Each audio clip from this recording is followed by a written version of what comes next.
Canadian arrogance strikes again, but am I talking about Hockey Canada or the Canadian fans that think they know better than Hockey Canada? Hello and welcome back to The House That Happened, sponsored by Shoey's Bar and Grill, the only place to be in suburban Etobicoke, voted 4 times best dive bar in all the GTA. It's number 1 in our hearts. It's the Phoenix rising from the ashes. Hi, I'm Andrew Milani. Hi, my name is Cruz, and I'm going to put in my 2 cents. Shoey's will be open before you know it. All right, give us a like, give us a comment, and please subscribe. It really helps us out. Cruz, how was your week, and Happy New Year? Very, very Happy New Year to each and every listener out there, including the guys on the streets that I don't know your names. Like, I mean, if you're listening now and you see me up at the gambling hall, which we call the local convenience store, don't be afraid to tell me your name because I don't remember people's names and they've been listening and saying good things. So I want to shout out to those guys first. You should have given out name tags for Christmas. That would have been a good thing. Well, what, a week later, I wouldn't know their name. I'd be giving them a nickname. Most importantly, all in a Happy New Year, I would like to, and of course, I believe you, Mr. Milani, want to extend this too. Can we have peace, health, and prosperity, and perhaps kill the polarization so by the end of the year, we can all be shaking hands and having a good time? I would love that. Wouldn't it be? I would love that. Number 2, I would just like to say this before we get on with our show. We've had a very critical political situation happening in our world today. And I just want to say this. When I'm out there having a beer or minding my business, please don't bring it up so we have to talk about it because I don't want to talk about it. You know what I mean? I had an incident where we were just out before New Year's and I sat down and I kind of know the guys in the football pool and he insisted on drilling me with shit I don't care about till I had to move around the bar and move away from the guy. You know, we couldn't talk about the games. We couldn't talk about the weather. We had to bring up situations that make people get angry. So I'm hoping in 2026 we get away from all of that because that's what the House of Happen is going to preach. And if you're going to pray when you're happy and be polite. I'm so over politics. No kidding. How'd you celebrate New Year's? I know you had a little bit of a quiet night. Yes, we did. We did. See, my beautiful wife, Gail O'Donnell, who's the most detailed person in the world, which is another word for just being busy, had so many things to do. By the time we got out, everything was closing. We came back home, and we were very quiet, went home. I didn't want to go out in the first place because I think New Year's Eve is one of the most overrated nights of the year. Well, you used to DJ, so you saw it firsthand. Oh, yeah. I used to call it amateur night. So, you know what I mean? But what we decide to do next year is we're going to just have a little get-together like in the house with a few people that everyone stayed at home. And that's going out to you too, Jerry. If we had talked about 48 hours before, we all could have come into the same house instead of going out because you just want to spend time with the people you enjoy anyway, correct? Yeah, that's the best way to do New Year's. That's what I say. Small little thing with the people you care about the most. I don't want to be in any crowd where you got to wear Depends. Is that a good way to put it? We, like in my early 20s, me and my friends did one like in a banquet hall, and that was like the worst one ever. Really? We couldn't even get like champagne because like people like just rush the waiters at New Year's trying to get a flute of champagne. Like it's ridiculous. Right. And you know, a lot of people that go out and don't drink on a normal basis think they can drink like crazy on New Year's Eve, man. I seen some of the greatest face plants in the career of face plants on hardwood floors. I believe it. Was it, you know? I think they were dancing to Vogue. I'm not sure. Just slipped and fell and things didn't work out. You know what I mean? Either way. Happy New Year's, everyone. Happy New Year's. We got some shout-outs. Shout-out to Alexandra Mitchell letting us dog sit their dog Maisie for the last week, who was such a good girl this last week. She's just a little ball of energy. Didn't even have to take her out for a walk because she just gets the zoomies around the house and she's so small. So. Oh, that's cool. Yeah. You know what, Alexandra, do you want to walk Stanley for a couple days? I heard Stanley's just a little bit bigger. A little bit more energy, too. Really? Wow. Okay. Stanley, you're going to chill. If you could just see it here right now, it's a regular thing on The House That Happens. Andrew walks in the door, and Stanley greets him with a shoe or a ball or a sock or whatever. His nose. And as we are speaking right now, Mr. Milani has the pleasure of Stanley being draped all over him. Well, he wants belly rubs, I think, right now. That's the way it is. He's part of the show. So I'll have to multitask here. That's okay. I'm going to have a big shout-out for Nardwar. Are you familiar with Nardwar? Mm-mm. So he is mostly a music, I guess you can call him a journalist. He interviews musicians, politicians, celebrities as well. But mostly known for his interviews with musicians, and he's that guy that, like, he'll find something from, like, their high school or, like, something, like, long. I might know this guy. What does he look like? He's, like, a little bit of a goofy guy, wears, like, this kind of, like, Scottish-looking hat. I think I know him. I seen one of his reels come by, I believe. Yeah. He is an incredible interviewer, always manages to find, like, the craziest stuff on people. He's getting the Order of Canada this year. I'm very happy about that. Now I know who it is because I think my wife brought it up when I seen when they had the thing going on, who's getting the Order of Canada, and it came up. Congratulations to that guy, and I'm going to go back and look at a few more. I know who you're talking about now. It's amazing where he finds those nuggets. Mm-hmm. You know what I mean? So well researched. Like, he is... Yep. This sounds cheesy, but he's like an inspiration when it comes to that kind of thing. You know what it is? Because you even know preparing for this show, sometimes it's the details that turns the show from being good to great. Yeah. You know what I mean? And he sends to do that. I'm not going to bring up his name because we know what all that guy that ended up getting into court with the teddy bear and all that stuff. He used to do that well. Oh, I forget his name, but he got okay. He doesn't. He's banished in Texas. He's a DJ down in Texas. No one knows who he is now. He changed his name. He was a guy that remember all the text messages. He was on TV. The CBC guy? Yeah, no, he was in CBC, but then he went online. He had a show. He was like George Stroumboulopoulos with the music guys. He was in that. John Gomeshi? Yeah, Gomeshi. Okay, yeah. He was really good at that. Yeah. And then he took in that way he was fake because his persona. Well, with a microphone, and when he left, we should be talking about. Let's go. No. Actually, Nardwar, he actually has a great interview with Don Cherry on YouTube as well. I'm going there immediately. Yeah. Immediately. God bless you, Don. Hope you have a good 2026. Any shout-outs that you have? I'd like to shout out to Paul Semenuk, my good buddy, and of course, very good friend of the family. I'm just letting him know that I found some Swamp Jam film footage so that you can show your wife what a fantastic bass player you were when you were a young guy. I know you're playing now. He's got his kid playing already and doing stuff like that. But Paul, I got some really cool footage that I think you're going to like. And to my son and all his crew, the Boulder, Alcabeth stuff, I found all that. So it should be interesting when we get together. But Paul, that was fun stuff. It's good memories. How about this piece of news? John Herdman, former coach of the Canadian women's national team, the Canadian men's national team, and Toronto FC, takes the job with Indonesia. How does that work? I heard I still had a news clip, and then I just went, whoa. You were here, and you're going there? Money must be, right? It has to be. I can't see any other reason. He's prominent in the country. He's well respected. Like, I'm saying that must have been a paycheck. Mm-hmm. You know? But there's been one too many weird things to happen to him here in this country, so he might be persona non grata. That's another. Yeah. I didn't want to go there. But or maybe he's out of the price range for some of the smaller teams. I don't know. I bet you if we peel back the onion, we peel back the onion, you got a little bit there because his hands have to be a little bit dirty in some of this stuff, or he's completely incompetent. Organizer or director because he had to know something. I don't know because even going back to the way how he left the women's team for the men's team, that was weird. Yes. Like the TFC stuff was weird. The stuff how he left the Canadian men's national team was weird. He's a very good coach. We know that, but I mean, there's some strange Indonesia. Yeah. Wow. Okay. Money. Good luck to him. Good luck to him. You know what I mean?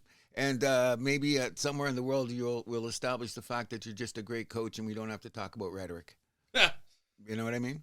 No, this is the house that happens. Oh, well, we this do. This is the house of rhetoric. Maybe that's what we'll call the show, the rhetoric edition. Especially after we were having the little debate last week about new words in the dictionary that have become rhetoric, but we won't go there. Any more shout-outs before we get to college football? None that I can think of except for the fact that I want to shout out to my lovely wife who we've decided we're just going to hold hands for the whole 2026 years as much as we can. That's beautiful. Isn't it? That's beautiful. We're going to do it. Hold hands as much as we can.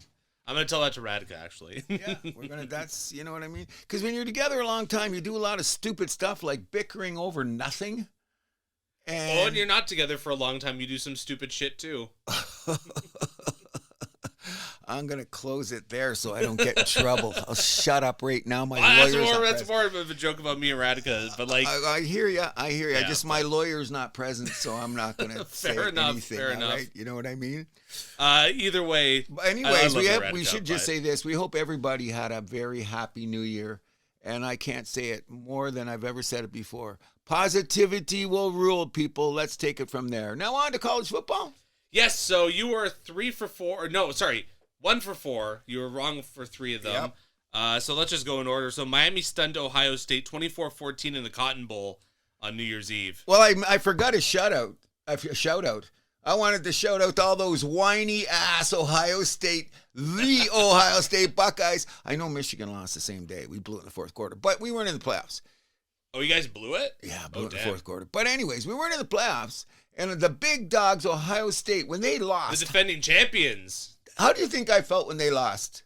Oh, but you must have cracked open a bottle, had a shot. Did a rollie. Whole 9 yards, man. I wasn't off by much. Okay, you know what I mean? But there's an interesting dichotomy going on as we go through the games here. And first of all, I hope they don't go to 16. And I would prefer if they go back to... They're going to 16. Yes, now they're going to have to go to 16 so everybody can have their prelim game. Yeah, their home playoff game. Their own, it's coming. But the weird thing about it is we have now had 8 games in this format, right? Because this is the second year of this format. Yes. Okay. Out of the 8 games, 7 teams with the bye lost. Is that significant?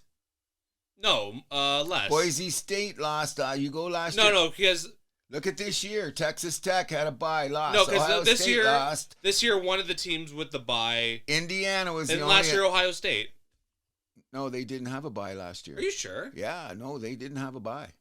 Really? No, they played in the second round. Oh, okay. Yeah, because they still had the number 1 or number 2 ranking, even though they lost to Michigan. They were still in the top 4. But that's just a bizarre circumstance. Or is it the fact that you can't keep 18 to 21-year-olds amused for 20 days in between games when you're on a regular routine and doing that thing? Mm-hmm. You know what I mean?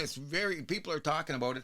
Hence the reason they're going to go to 16 games so that everybody can have 16 teams. Yeah. 16 teams just to do that. I think it's bullshit because what is proven. Oh yeah, you're right. Ohio State played Tennessee in the first round last year. Yeah. Look at that. Yeah, that's what I'm saying. It's just weird how that's gone down. You know, every team that's had a bye has not done well. You know what I'm saying? But just one, Indiana, and they could be the first, knock on wood, first 16-0 champions in college football in a long, long time. Very, very long time. I think it's when I was a kid. So the argument now is what's a big conference, and everybody's kicking at the Big Ten because Ohio State got unceremoniously dumped. However, last time I checked, Oregon and Indiana are both in the Big Ten.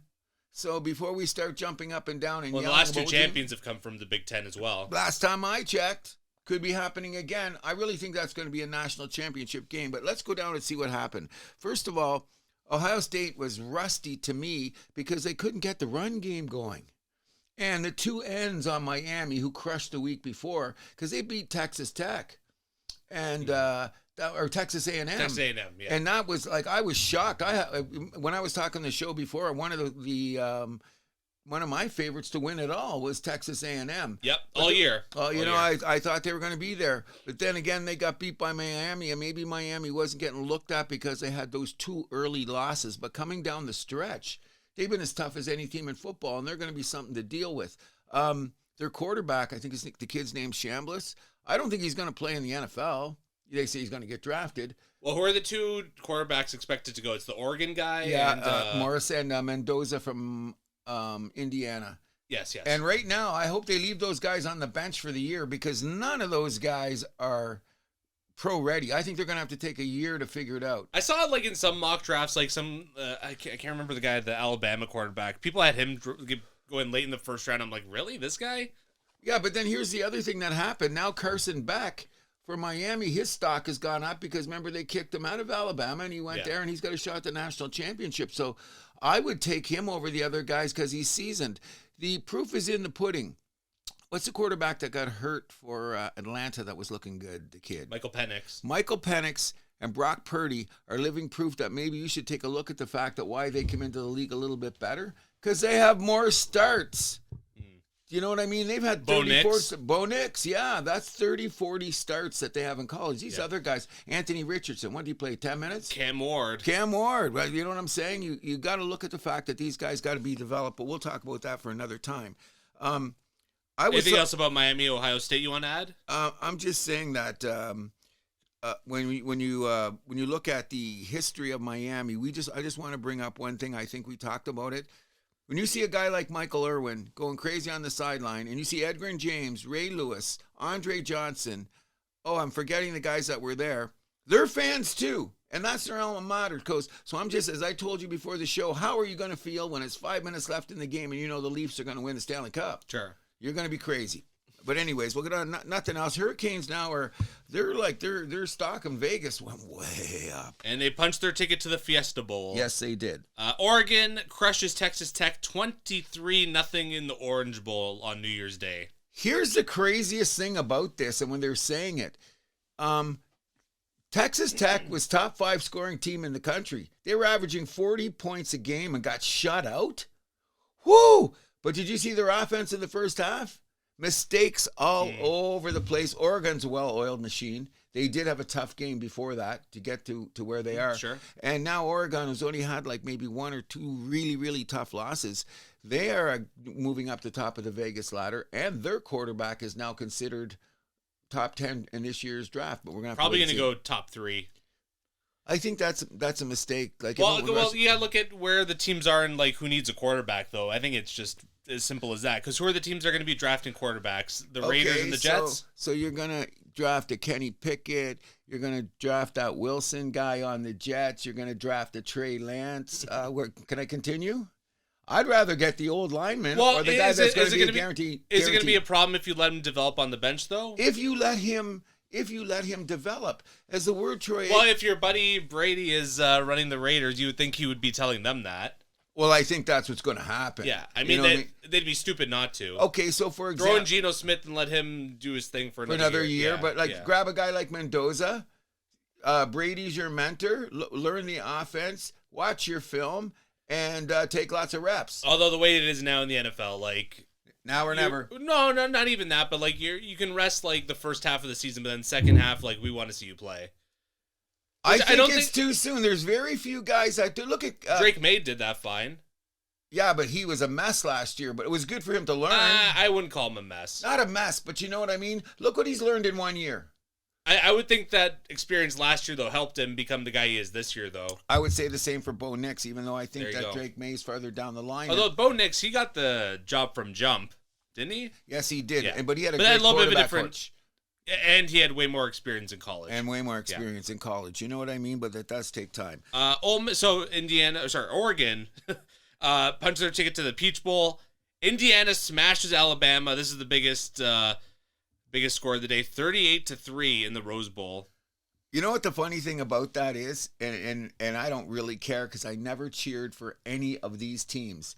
Do you know that since the playoffs started, it's the first time Miami, Ohio State, Clemson, no, not Miami. It's Ohio State, Alabama, Georgia. Clemson, and Georgia. One of those 4 teams were not in the finals. Semifinals of the playoffs. Yeah, I was thinking that too because I was looking at the 4 teams in the semis. I'm like, it's quite an eclectic collection. Everybody's talking about it. It's called NIL and the portal.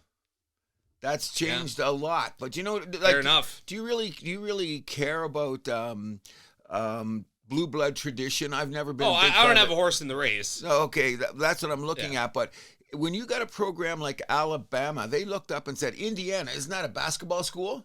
We should beat these guys." Yeah. So that's killed that talk right now because the Vanderbilts are coming.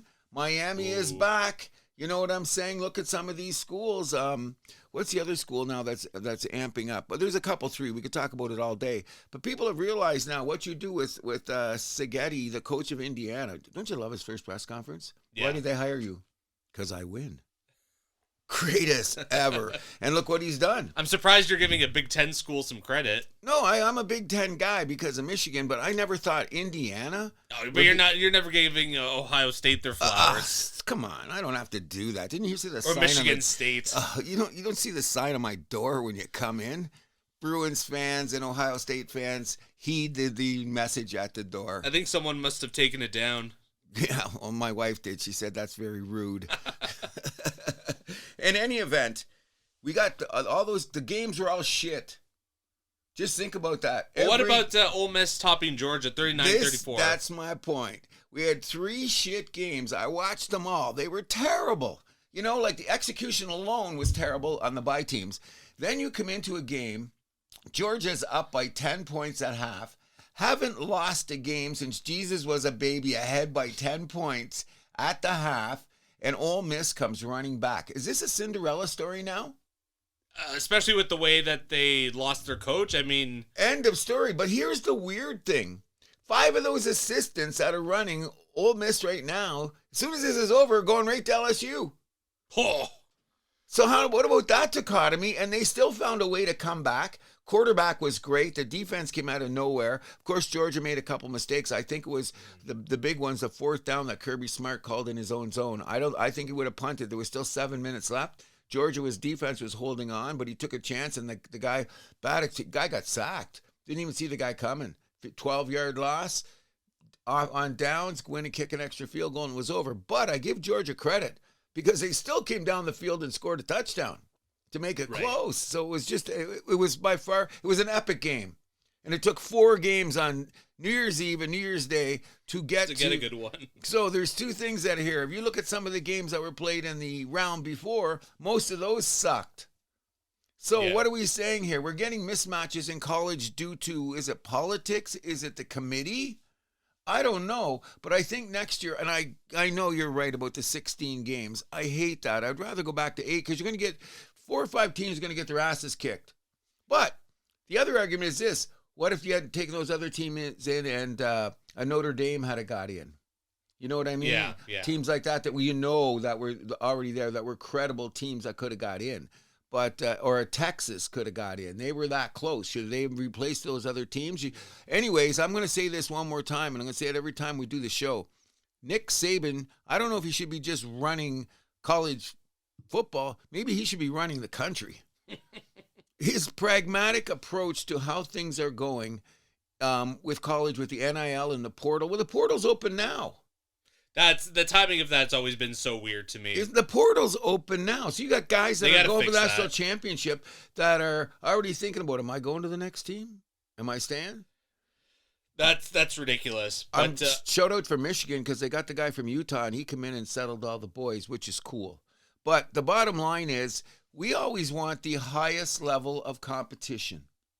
If the highest level of competition is the 12 ranked teams in the country, regardless of who they are, I think that's the road they're going to go to. I don't think they'll go to 16 next year, but there's a realistic possibility the year after. But what they're going to do is I think they're going to experiment with the fact that let's just let the 12 teams in. But the huge argument is this getting a bye. I knew they were off for a long time. These teams are off for like 20 to 22 days off. Like you had said in pre-production. Yeah, it's like 2 bye weeks. 2 bye weeks in a row. What are you doing? And it's not like they say the pros would probably love it. But these kids are...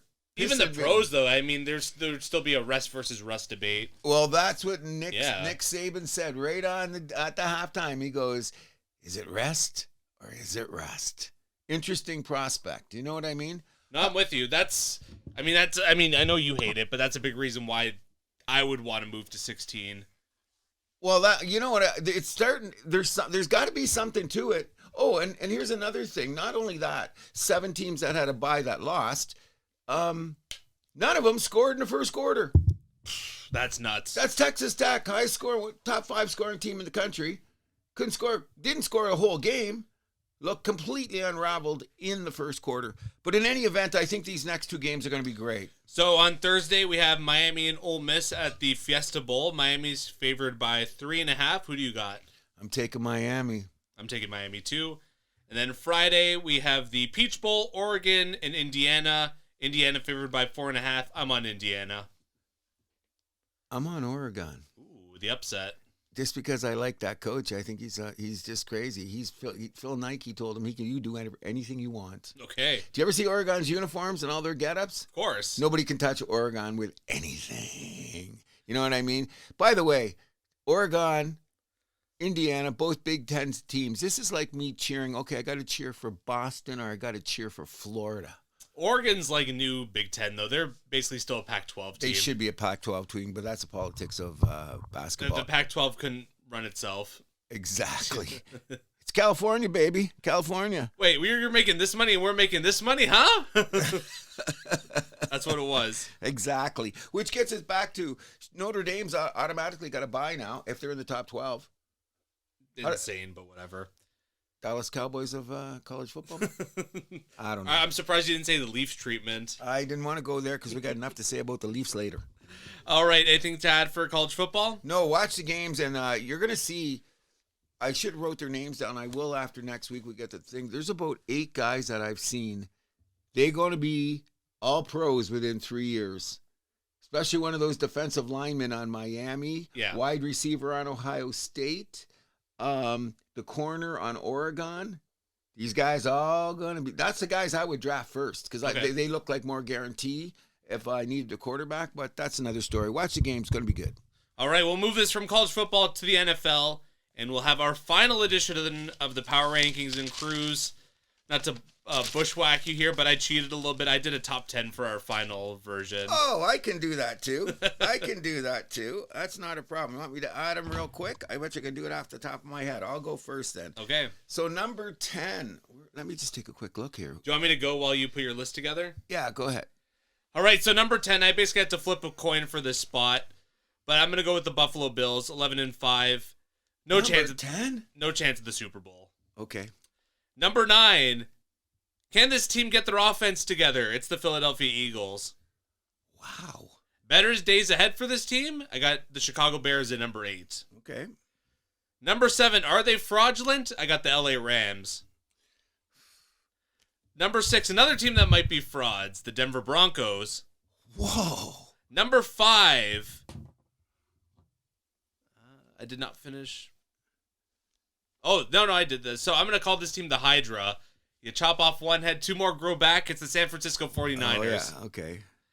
Number 4, best D in the league, the Houston Texans. Number 3, how the hell did this team turn it around? I got the Jacksonville Jaguars. Number 2, do not underestimate this team from out west, the Seattle Seahawks. And number 1, the only team that's undefeated on the road this season. Stop it. The New England Patriots. Stop it.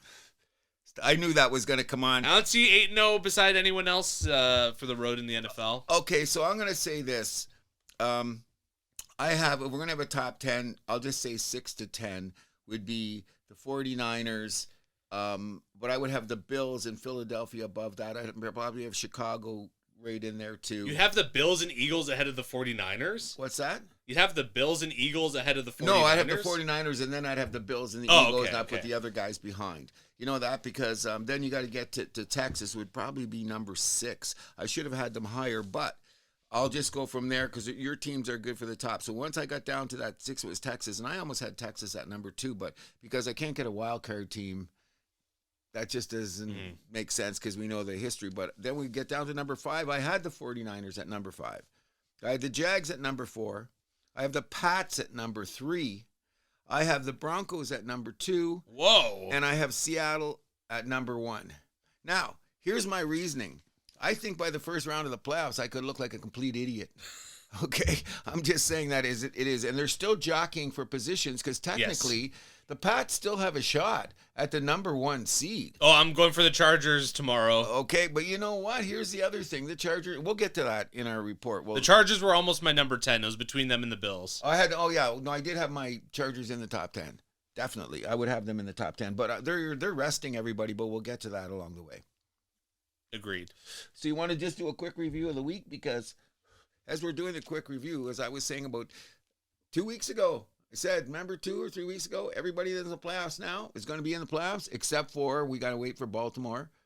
Oh, and Carolina, Tampa. And Carolina, but that's what I'm saying. Well, those two divisions going to, but everybody else is going to be in, and everybody else is in. It's just a matter of jockeying. So let's just go through what happened. Yeah, so Bucks fall in Miami, sets up a Week 18 showdown with the Panthers for the division title.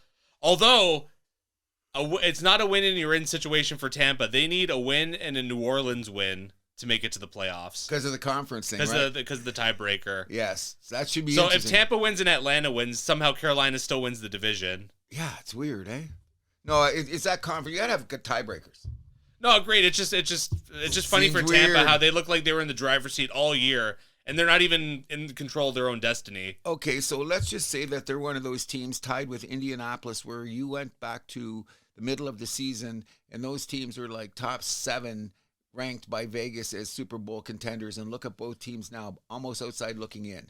And Tampa Bay, like that game against Miami, like turnovers killed them. Well, that's the Baker Mayfield thing. Is he getting beat up?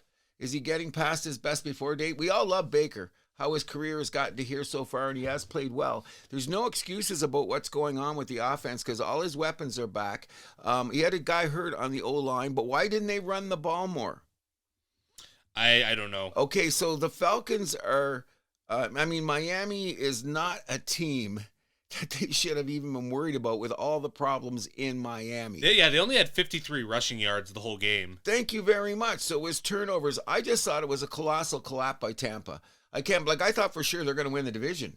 What were they, 7-2? 6-2? Something like that. Yeah, and then they lost, 6 of their last 7?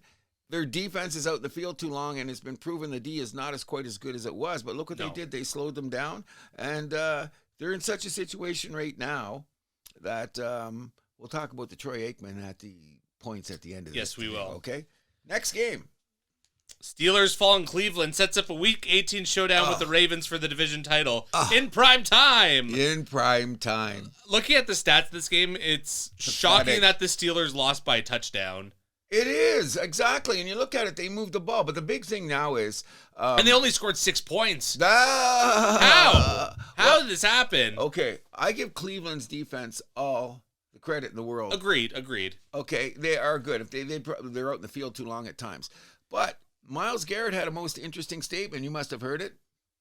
They were playing so that Aaron Rodgers would not be the sack that broke the record. If that's the case, that's insane. I can't believe that went on. Because as Tomlin pointed out, if you look at the first time that they played Cleveland, they played him the same way, and he didn't get a sack either.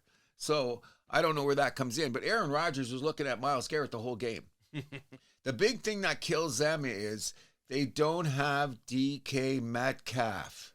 The safety valve is gone. You know what I mean? Or he can't stretch the field, so Rodgers gets the underneath stuff. So that's what's killing them. They got to beef up the running game. The defense was good, was solid. But then who was they against?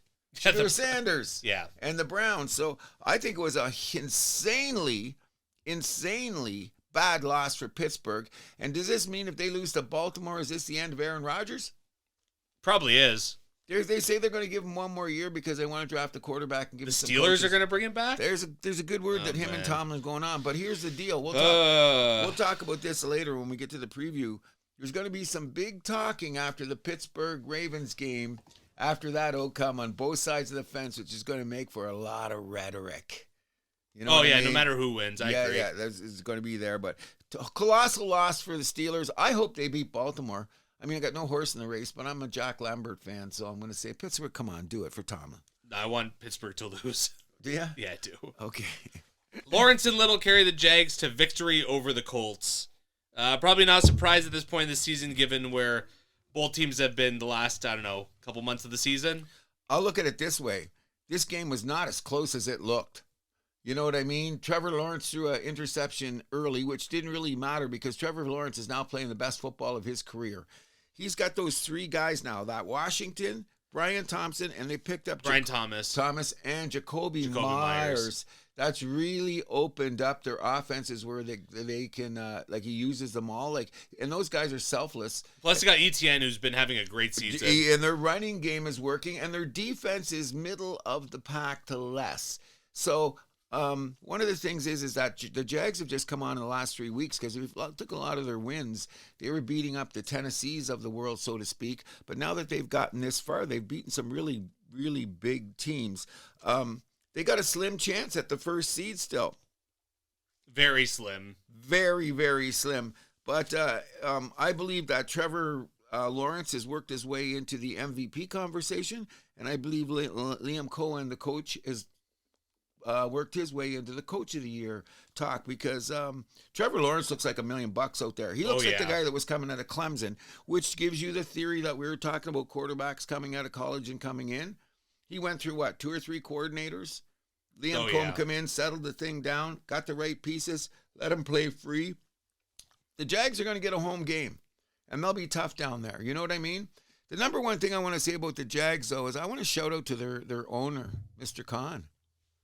Like, what he has done for that organization now that it's come out for winning, he has done everything possible for the fan experience and the team experience to be as good as anything in the NFL. But, of course, they're a small market team. Nobody's paying attention to Jacksonville, but the people in the know are saying it's starting to pay off. That's good for them. You know, and he comes into the dressing room and he's one of the guys. Yeah, he's one of the richest guys in the world. But he comes into the dressing room as one of the guys. That's pretty damn cool. You know, he's respect. Like, you know, sometimes the owners come in the room and everybody goes, oh, like the owner of the Buffalo Sabres? I ain't saying anything like that. I'm just saying. Mr. Pagula? But in any event, I'm looking for see what the Jags can do. Are they going to get the next step with Trevor Lawrence? Considering the game they have, it's going to be interesting, but we'll talk about that when we make our picks. Indy, is the Phillip Rivers experiment over? It should be. Then is he starting this week? I don't believe he is. Got to let the Riley Leonard guy go just to see what happens. The games, it doesn't mean anything. The funny thing is they're going to say how many business decisions are going to be made in the NFL tonight and tomorrow. Well, the thing is, a lot of the guys are going to be playing for incentives, right? Yeah. Oh, there's a bunch of guys. I heard one. Sterling Sharp needs 1 catch for $500,000. Hollywood Brown. Sterling Shepard. Oh yeah. He needs 1 catch and 26 yards for a combined $500,000 bonus. Hollywood Brown needs 1 touchdown for a $500,000 bonus. Is he going to get it in Kansas City though? Yeah, that's the thing. You know. But anyways, they're playing the Raiders though. True. They'll just throw to him anyway. In any event, I kind of feel bad for Indy because the Indiana Jones thing was working for them. Their defense was top 10 for a while till they left them out there for everything. So what do you say for the future for Indianapolis? What do they change? Is Anthony Richardson going to be a guy? I mean, I would keep going on the same track that they went on this year. Exactly, because they just ran into circumstances. Yeah, exactly. You know what I mean? Like, they were solid. The Loud House was crazy. They were winning at home. It's just one of those things that you see in football, which doesn't happen often. I think they're winning one team since 1980s, I believe, which was the Raiders, that started off 7-1 and missed the playoffs. Yeah. No, like, I think they're going down the right path. I mean, to course correct at this point would just be a panic decision. Oh, I just keep going where you're going and rebuild and like kind of just come back for next season. And not only that, look what happened when they brought in Gardner for the back end. They gave their draft choices, which is going to be a drag now because they gave up their next. The Jets are happy. Yeah, but they gave up their 1 and their 2. I mean, their next number 1 for the next 2 years to get this guy.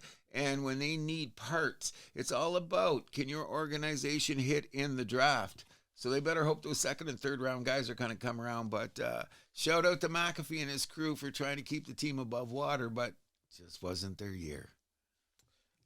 So we had Seattle crushing Carolina 27-10. Seattle still on the path for the number 1 seed in the NFC, and then Carolina, they could have put the division away right there, but they couldn't quite get it done. I look at it this way. The Panthers had no offense against this Seattle defense, which is one of the Seattle arguably the best defense in the league. The way they scheme. Listen, Panthers aren't ready for prime time. They're on their way. But here's the funny thing, saying that they could end up with a home playoff game. Yes. That's just, Well, it's because they're in a garbage division. Well, and not only that, I think the reps and the experience is going to be good for Bryce Harper because I think Bryce Young, because I think that next year is going to be kind of a make or break for him because he's going to have to take one more step.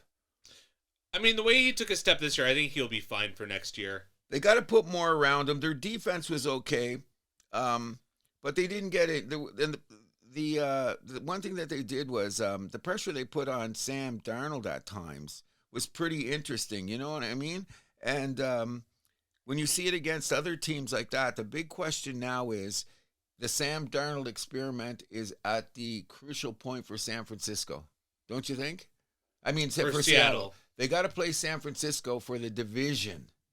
So that's going to be quite interesting. So what they're saying is that because Sam Darnold went through that nonsense at the end of the year against when he lost to Detroit and then got smoked in the playoffs, that they're going, is he the guy?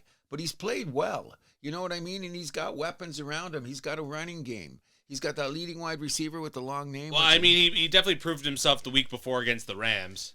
Yes, but the Rams, I say the Rams more lost that game than Sam Darnold won. Good plays in the end for him, I agree, but he's still throwing those interceptions.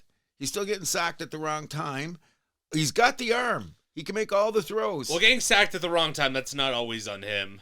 No, but that's sometimes he holds on to the ball a little too long. I'm just very interested to see what they're going to do, because if Seattle loses to San Francisco, it might not matter to them because they're going to have to go on the road and beat Carolina.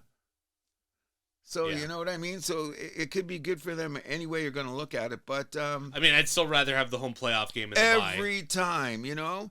But to think about this, with their record right now and how well they've played, it's come down to one game against San Francisco for their division, where the Rams are supposed to be the ones that came out through the back door. So kudos to Seahawks for being there, but we're going to have to wait and see. We will wait and see, and we'll report back once that happens. The Bills come back versus the Eagles, falls just short. They lose 13-12 after a failed 2-point convert. Eagles shut out in the second half. Buffalo lost that game. The weather was huge in this, okay? The weather had a huge... The weather affected both teams, though. Yes, very much so, and especially on the throw, because 9 out of 10 times Josh Allen hits that guy for the 2-pointer. They should have just taken the point there, the 1 point. You think? They know that at that point that they had solved the Eagles. Just take that game to overtime. Why risk it? Because McDermott had big balls. Josh Allen agreed with him. I said go for it. Now, if I was on the road, different story. You know what I mean? I say it, but you made a great point. And a lot of if I was on the road, I would have gone for it. If I was at home, I might be thinking, but analytics people might tell us we're nuts. The bottom line, you make an interesting point there, because Jalen Hurts did not complete a pass in the second half. They had 53 yards of passing. Well, that's why I alluded to the Eagles needing to figure out that offense. It's insane. But that Philadelphia defense has come back. Jalen Carter's back. The new guys have fit in. It's taken them a bunch of games. Statistically speaking, they might be they're around top 10. But if you go to the last 6 games, they're top 5, top 3 in the league. So they got pressure on Josh Allen quite a bit, and they slowed down James Cook in the running game. So the games are going to be in Philadelphia. It's going to be a rough environment when you go in there. The defense may carry the day for them, and all they might have to get is about 20 points. But the question is, can they get 20 points? That is the big question, especially if they run into a team like the 49ers or the Seahawks or the Rams in the playoffs. They're going to be in their own house with that defense. I think that they should win the first game in the playoffs, or they're frauds, especially being Super Bowl champions. And what's going to happen if they do lose that game? That is going to overboil in the dressing room. Shit's going to happen. But I really thought Buffalo lost the game. They had a couple turnovers. They missed a field goal. It was just a sloppy game. And I really think if it wasn't for the Philly defense playing as well as it was, Buffalo would. If that had been normal weather, I think Buffalo might beat them by 10. Sure. You know, but where does Buffalo go from here? The wild card. Agree. That summed it up there, so they cannot win the division anymore. New England clinches. Okay, let's take it one step further. Can you win with that defense? No. We'll be back to that later, which brings us to the next game. 49ers get the edge over the Bears in a 42-38 win to keep them in contention for the NFC West title and the number 1 seed.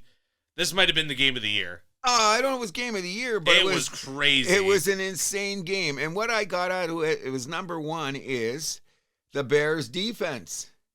Top 10 D, right? Put up allowed 42. Okay, because they live or die by the turnover and the running game. Okay, so what ended up happening here is Brock Purdy doesn't give up the ball. Even though he did throw an interception. It was early, thank God. Yeah. But in any event, he protects the ball, so Chicago didn't have that advantage, and then their defense got exposed because they're one of the best bender break defenses in the league. How many times they've got a turnover deep in their own end in a game to save stuff? Sure. I thought that Caleb Williams, Caleb Williams, he's starting to look like he could be a guy. You know what I mean? I think his decisions are a little shakier in the second half because you know how they have that scripted layout for him. But he still threw for 330 yards and 2 touchdowns. That was against the San Francisco defense that doesn't have a pass rush. Okay. Still. Okay. But he's been putting up numbers consistently the last few weeks. I'm saying the Bears will win. It'll be old school. They got 2 powerhouse runners back there in Mangiapane and Swift. It's just setting up their RPOs. And if their defense says bend and break and you have to go to a game. Monangai, you mean? Is that his name? How do you say it? Monangai. Whatever. Him and Swift, they're like the Detroit combo in a lot of ways. And not only that, if their defense bends and breaks and they got to play in Soldier Field, Chicago's got a good chance of winning a playoff game. But guess who they're going to play? Green Bay. It's confirmed they're playing Green Bay? Green Bay's not sitting anybody. So so Chicago's going to be the number 2 seed, you're saying? Yes, and they'll play. That's confirmed or no? Well, all depends. It's still got to play because Eagles out. could still get the 2 seed. Yeah, but I mean, we'll figure that out when we're playing, and then we'll talk about positioning at the end of the round. But I think it was an amazing game. If you're an average football fan, you came in, the entertainment value was off the charts. And let's give Kyle Shanahan some votes for Coach of the Year after losing Bosa, Fred Warner, the corner, one lineman. Like they've been Ayuk didn't play a single snap. Whatever his problem is, but I think that the coordinator of the year has to be Robert Saleh because the way he kept that defense in there and the way that he schemed. I mean, look, they're 1 win away from being the number 1 seed, and what were they last year? They won 5 games with the injury issues to go that far. Crazy. Wow. Give it to San Francisco. The Rams fell on Monday Night Football in Atlanta, 27-24. A fraudulent effort. Stafford 3 interceptions. Bijan Robinson was kept from getting 200 yards rushing. He finished with 195.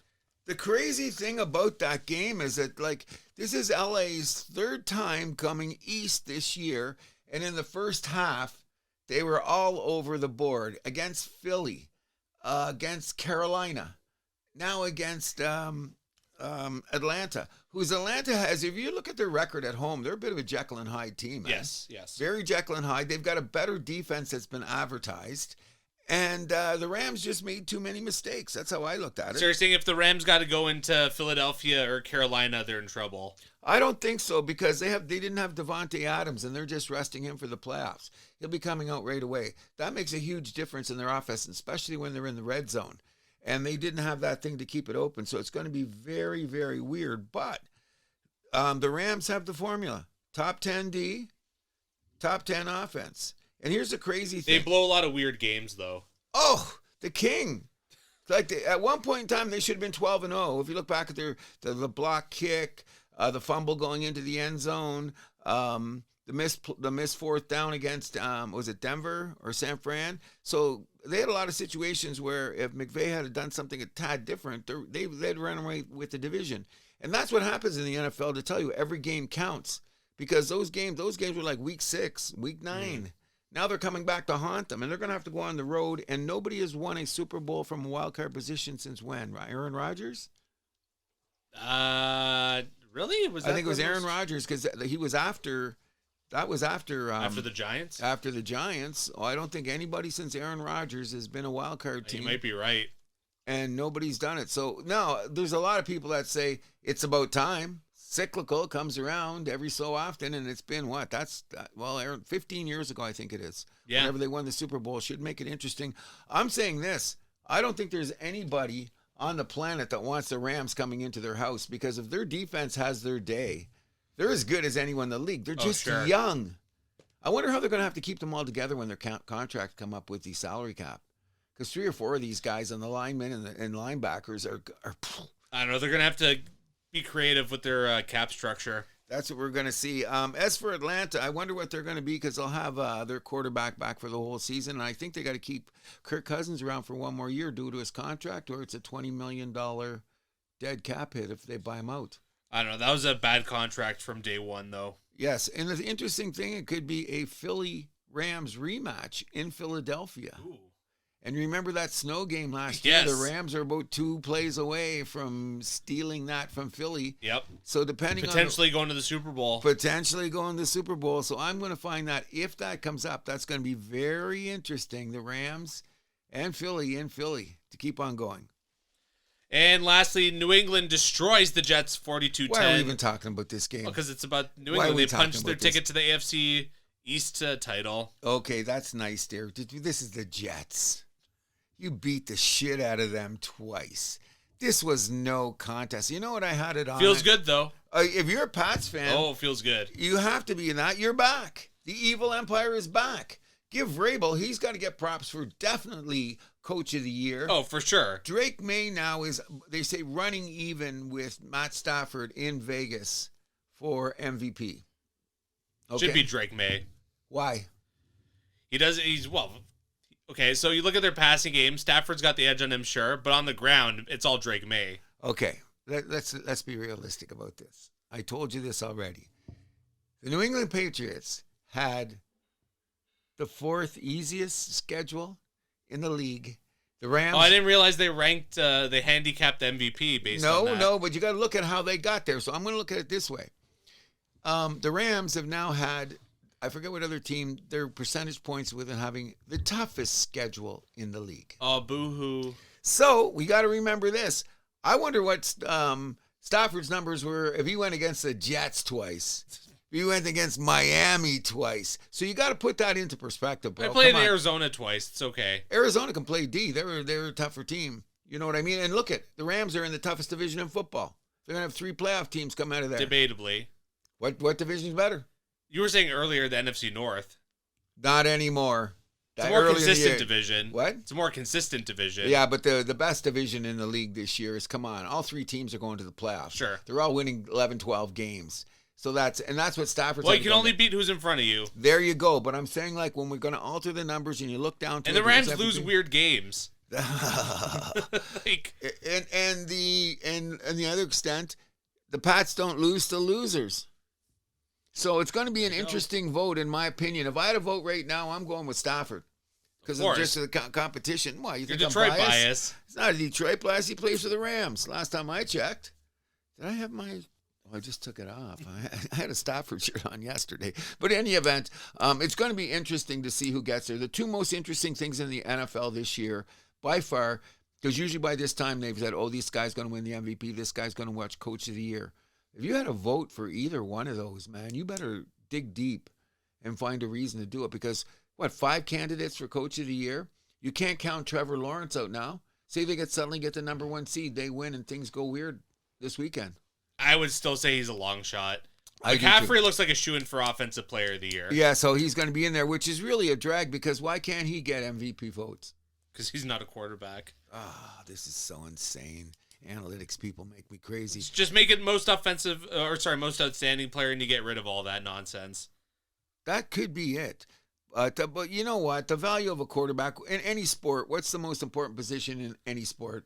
I get that, but like you might as well just make your own like quarterback award then if the MVP is just going to go to a quarterback. Oh, that's been the argument Right? for a long, long time. But I don't know if that's going to manifest itself. I don't think so either. But one game we didn't talk about was Arizona-Cincinnati. That one's significant because Trey McBride set the NFL right. single season record for most receptions by a tight end, surpassing Zach Ertz with his 117th of the season. That's pretty damn cool when you Yeah. think about it. That's the only note I had because I never got to say next. 'Cause what are we going to be talking about those 2 teams for? Really? Come on. Nothing at this point of the season. Oh, but Joe Burrow's happy to play football now. For now. He's very, very happy to play football. It's a good game. When you win, you're happy. When you lose, you're a bitch. Is that how it works? I don't know. In any event, another thing that happened this week, what do you think about the Trayvon Diggs move? I don't understand what's going on with him and the Cowboys or what went on between him and the Cowboys. Either way, the Packers just added themselves a very good piece of their secondary. That's the only sport that can do that. Eh? You just drop a guy, you can pick him up. Basketball, too. Oh, yeah, basketball. That's right. But isn't that insane? When I heard the news, what did you think? I just went, whoa.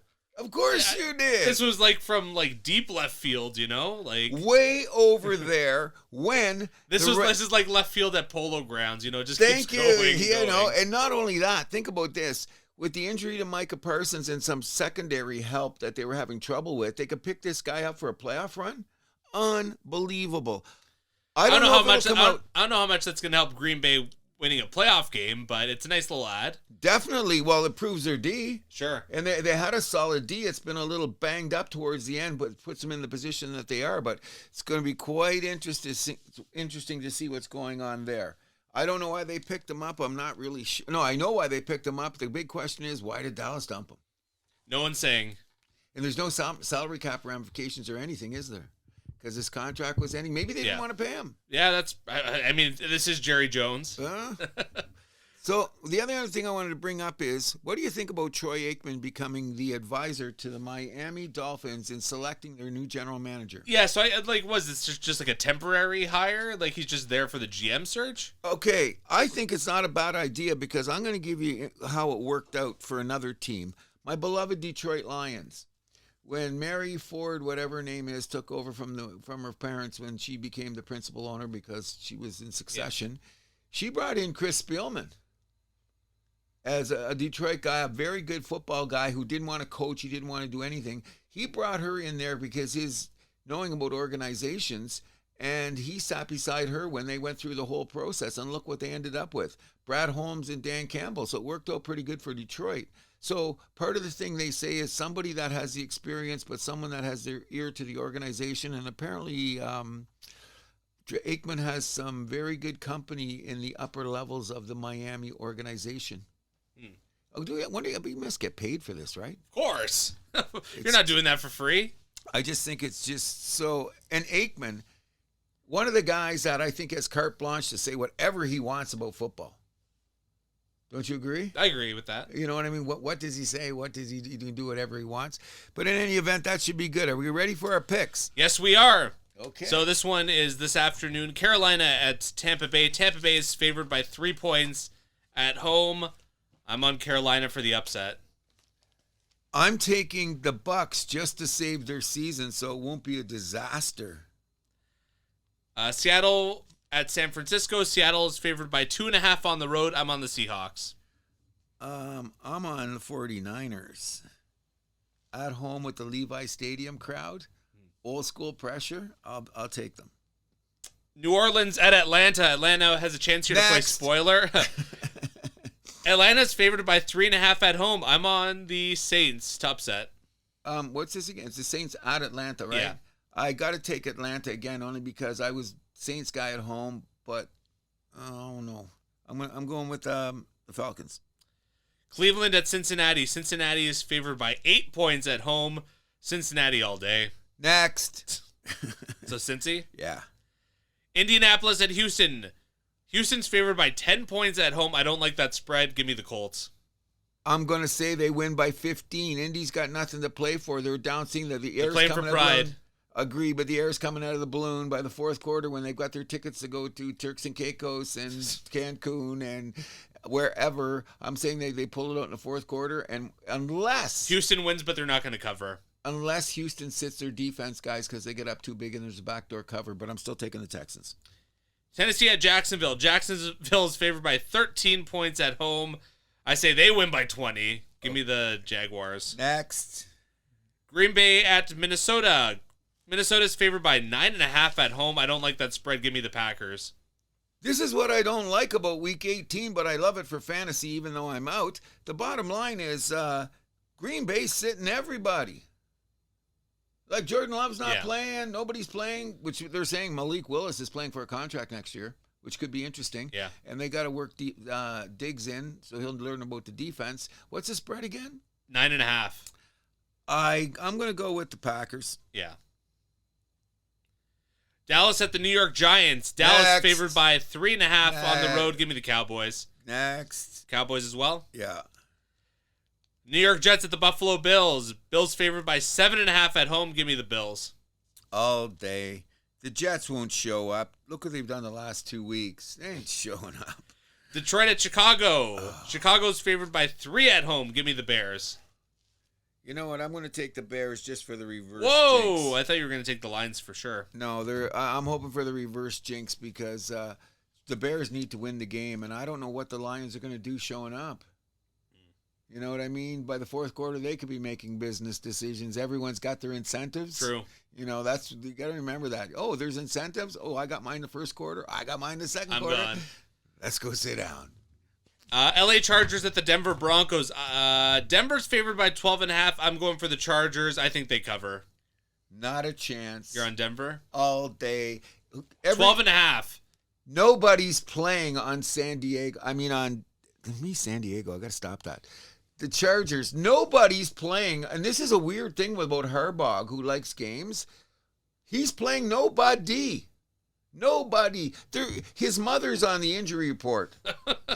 Like, come on. So what's going to happen? And Denver's going to want that number 1 seed. Sure. So they're going to rush it. It's in Mile High. It'll be a celebration. But 12.5 points? If the score ends up 30-14, would you be surprised? That's a 16-pointer. I'd be surprised. If it's 24-10, I'd be surprised. that's a 14-point. I'd be surprised. I'm going to go with the points. Arizona at the LA Rams. Rams favored by 8.5 at home. I'm on the Rams. They're going to win by 30. They're pissed. Kansas City Chiefs at the Las Vegas Raiders. Chiefs favored by 5.5 on the road. Next. I'm on the Chiefs. Do we have a coin? I'm going to go with the Chiefs because the Raiders are so pathetic. Yeah. As we're saying about that, is Pete Carroll gone in this coaching cycle? He's going to be around another year, isn't he? You don't think so? I don't know. They'd like to have Gruden back. That's not happening. Gruden may never play in the NFL again. But Coach in the NFL, yeah. Again, but did you hear his case is going to court, right? Yeah. He's going to win. The NFL is shaking in their boots right now because his defense, he's got some big money people behind him. He's just trying to clear his name. With locker room talk, doesn't matter, Gruden. You don't put that in public. If you're in the back room with your buddies saying shit, that's cool. But when you record this stuff in the social media and everything. Well, even if you are saying that, that's not really cool if you're saying that. I don't think he was saying it from a malicious point of view. I was just thinking he was saying it from a... He had some weird things in there, man. Did. It makes me really question his character. Well, a lot of people said that he would say weird things like that anyway, but nobody... all his players and from the people that work with him day to day say that kind of thing never cropped up, so to speak. They just said he was an intense guy. Yeah. You know what I mean? And either way, we're getting off topic here. There you go. Good luck to everybody. Didn't Dan Snyder have something to do with that, though? Like, he was the one that leaked all that? Yeah, because they didn't get along. Yeah, so the question is, if you get 6,000 emails and you only found 5, come on. Well, I mean... Come on, bro. That's a witch hunt. Well, anyways, it was Dan Snyder trying to take the shine off of him. Yeah, because he's a son of a bitch, too. And where's Dan Snyder? Yeah, well, he's out the door. Well, and 2 of them gone. You know what I mean? It's unrest in the forest. We had trouble with the trees. Yeah. Miami at New England. New England favored by 10.5 at home. I'm on the Patriots. I think they should too, no matter what, because they want the first seed too. Miami stinks in cold weather games. There you go. You know what? I'm kind of happy for New England in a way that when they were winning, because I'm a Brady guy. I never got all the hate for him all the time. Like he got how much New England was hated on because they were good, just like Kansas City's hated on when they're good now. Why do people be like that? I don't know. You know what I mean? I only hate the Bruins and Ohio State Buckeyes, so let's just put it at that matter. But God bless Vrabel. I loved him always as a football guy. He's a football man, and look where they're at. Washington at Philadelphia. Philadelphia is favored by 4 points at home. Give me the Eagles. All day. And lastly, the most significant one, Sunday Night Football, Baltimore at Pittsburgh. Baltimore is favored by 4 points on the road. Give me the Ravens. 4 points are favored? Yeah. Steelers going to pull this out. No, they're not. We'll see. You want to bet a beer on it? Sure. Okay. I'm taking the Steelers. All right, and we're going to move this from the NFL to the World Junior Hockey Championships. Canada finished their group stage with 11 of 12 possible points. They beat Denmark 9-1. They beat Finland 7-4 in a New Year's Eve thriller, Baudin, with the winner in the second period. Crazy first period of that one, but of course, last night, the quarterfinal, They crushed Slovakia 7-1 with 5 goals in the first period. That was the best thing for Team Canada we've had in years. The whole country was partying hard about that. Now, in my opinion, when you look at it, the 4 teams that are now left over, I've watched a lot of this tournament. Those are the 4 teams that should be there, and I'm not surprised. Yeah, Canada, Finland, the America Czech was Republic. overrated. Yeah. I really thought when I seen them play Sweden, I went, oh, they're in trouble. And Finland comes out and plays the same way. Even though it's Finland, Latvia, Slovakia, did you notice we did not score in the first 11 minutes last night? Yes. You know why? They called up Jacques Lemaire. They called up Jacques Lemaire. And then you see what happened? This is Dale Hunter in the old school Canadian. You know what? Let's not carry it through. Let's chip and run, bang, keep a guy high at the hash mark. How many guys scored from that high hash marks? Oh, a lot. There you go. They just went in and said, you know what? Let's just clear these guys out. By the time they got up 5-0, the rest of it was an exhibition game.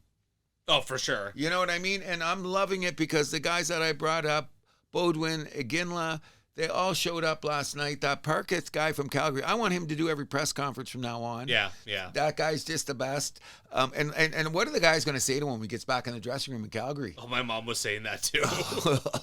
You're not going to get away with that. Yeah. You get in the dressing room, they're gonna prank him or they're gonna do something. You know what I mean? Because he's basically saying, "Hey, I got recess. I don't have to do my homework." You know what I mean? But it's refreshing, and he made a point of it. It is refreshing. It wasn't a Sidney Crosby press conference. It wasn't an Austin Matthews press conference. It was, "Hey, man, I'm having fun. Once in a lifetime. Let's do it." I loved it. Question is, who's going to play goal for Canada? Yeah, I was a little bit surprised with their goalie decision last night. I thought they were going to go with the other kid. The Carter guy? Yeah. Carter George, yeah. Carter George. I thought the most interesting thing was, which has helped out, and I said, I wonder if this is going to be, because they want them to be prepared for the Czechs, because I think Czechs is the second deadliest team, because that was a great game when we beat them. But they had 2 17-year-old kids out there as defensive pairing. I had their names down. The Czechs? No, Canada. Oh, okay. Those 2 kids, I forgot, Verhoff and Corrales. Both guys are 6'3", 6'4", and they're 17. And they didn't look out of place, and they played their 15 minutes. Is that for experience? And not only that, it looks like both of those guys will be back next year. Well, yeah. You know what I'm saying? Is Gavin McKenna looking like that guaranteed number 1 pick? I think he's been pretty good. I think he is too, but I'm starting to have size questions. Size questions? Yeah. He's not that big. Neither is his cousin. Okay, point well taken. But that guy that's a little bit bigger on for Czechoslovakia, how do you say his name? Czechia, you mean? Czechia, yeah, that guy. Ooh, he hasn't got the thing because he's been overseas, or is he playing in the WHL? I'm not sure. But anyway, that kid there, he could be a guy that's going for it. I think that because look, they got his name is Jurassic Sakura. Those 2 guys, they're 2 of the best players I've seen in the tournament on Czech. And that big defenseman on Finland banging around Americans yesterday. You know what I'm saying? That was pretty cool. But Finland's going to be a handful for Sweden. And look at their rivalry. Yes. Oh, that's just going to be a good game. Now, who do you think? You think the Swedes are going to choke now? I mean, I wouldn't be surprised if the Finns pull away, especially after upsetting the Americans, who are expected to win again and get their 3rd in a row. They're probably riding a high. Yeah, but do you have the letdown? I hope not. I think that should be a great game. I said this early in the tournament, and I know you're anti-Swede. Well, you're not anti-Swede, but that Swedish... How am I anti-Swede? You said they'll be out in no time. No, I'm just saying facts. Like, they choke in the medal round. We're going to have to see because they look amazing. They're the team... I told you, when I watched all these games, what did I tell you? Canada, what team scares me? You said Sweden. That's right. But you know what it is? Maybe they're not tough enough. Because they just... I don't know what it is. They're good, though. Yeah. Their goaltender's good. He's going to be going to the NHL, or maybe he's already on a team. But anyways, I'm very interested, looking forward to it. As a matter of fact, I'm looking forward to some of the prospects that have played on this team that are going to be guys that are going to be 30-goal scorers and 15-minute defensemen that are going to play 10 years in the league that are solid. I haven't seen that in the last couple of juniors where I could say that about guys. And last year the team was such a mistake. Oh, no kidding. That Messi guy, that's the Islanders pick, he's going to be a 30-goal scorer. He's a good hockey player. Mezzi, is that how you say his name? Or Nessie or whatever? I got his name. I have the roster here. I should just take a look at it. In any event, we won't go on and on. He's the Islanders prospect. He's been playing outstanding. You know what I mean? What do you think a Gineless kid's going to look like in the pros? Is he big enough? I think he'll be pretty good. Really? Yeah. What do you think? Not top 6. I think he'll be a third liner. No, he'll be a top 6 forward. You think so? He was drafted in the top 10. Was he drafted 8? Something like that, yeah. Okay. I love his tenacity. I think he'll be fine. I think he's so too, but I'm just another guy I'm worried about. It's not as big as Dad. Well, the NHL's not as big as it was when Dad was there either, so. We're going to discuss that when we talk hockey in a minute about that size shit. Trust me. We have the semifinal against Czechia on Sunday, and then the final is going to be Monday. That's it. I am so looking forward to it. You know what I'm worried about? Please win tomorrow. Because this is one of those years. They'll win. Yeah, Czechia is no slouch. I know it's going to be a tough match, but I think they'll win. I think they will too because they're riding high and the way they're playing through the middle. And Dale Hunter's gonna. If you just look at the game, and I got it on tape and I rewound it a bit to look at it because it got ahead. These goddamn European teams, I can't say it enough. They don't want to lose. They take away from the quality of the game. No, but Cruz, you're playing to win. It's not about looking pretty. Okay, I agree. About you're talking about the Latvias and whatever. Oh yeah, Slovakia too. They look at the first 10 minutes. They play like that, and I say it's a recipe to lose. You got to go forward sometimes. You got. Yeah, but if you're gonna play like Canada, you're just gonna lose. Okay, I agree. You can't let it get wide open. You can't let it get against that or the Swedes. But you got to do a little bit of forecheck, and you got to do the shit. Like look at them. They play 3-2 in their zone. You know what? Slovakia and Finland got away with it. You look at Slovakia and them. You have to play with the pieces that you're given. I rarely see anybody play a 3-2 in their own end. That's 3 down and 2 up. I know. It just makes me go, whoa, I rewound it 3 or 4 times ago because what ends up happening when you do get the breakout, you're stopped by the center ice because guess what? You got no one going forward to get there. So they can't get those breakout passes like the Czechs. They're not looking for that, though.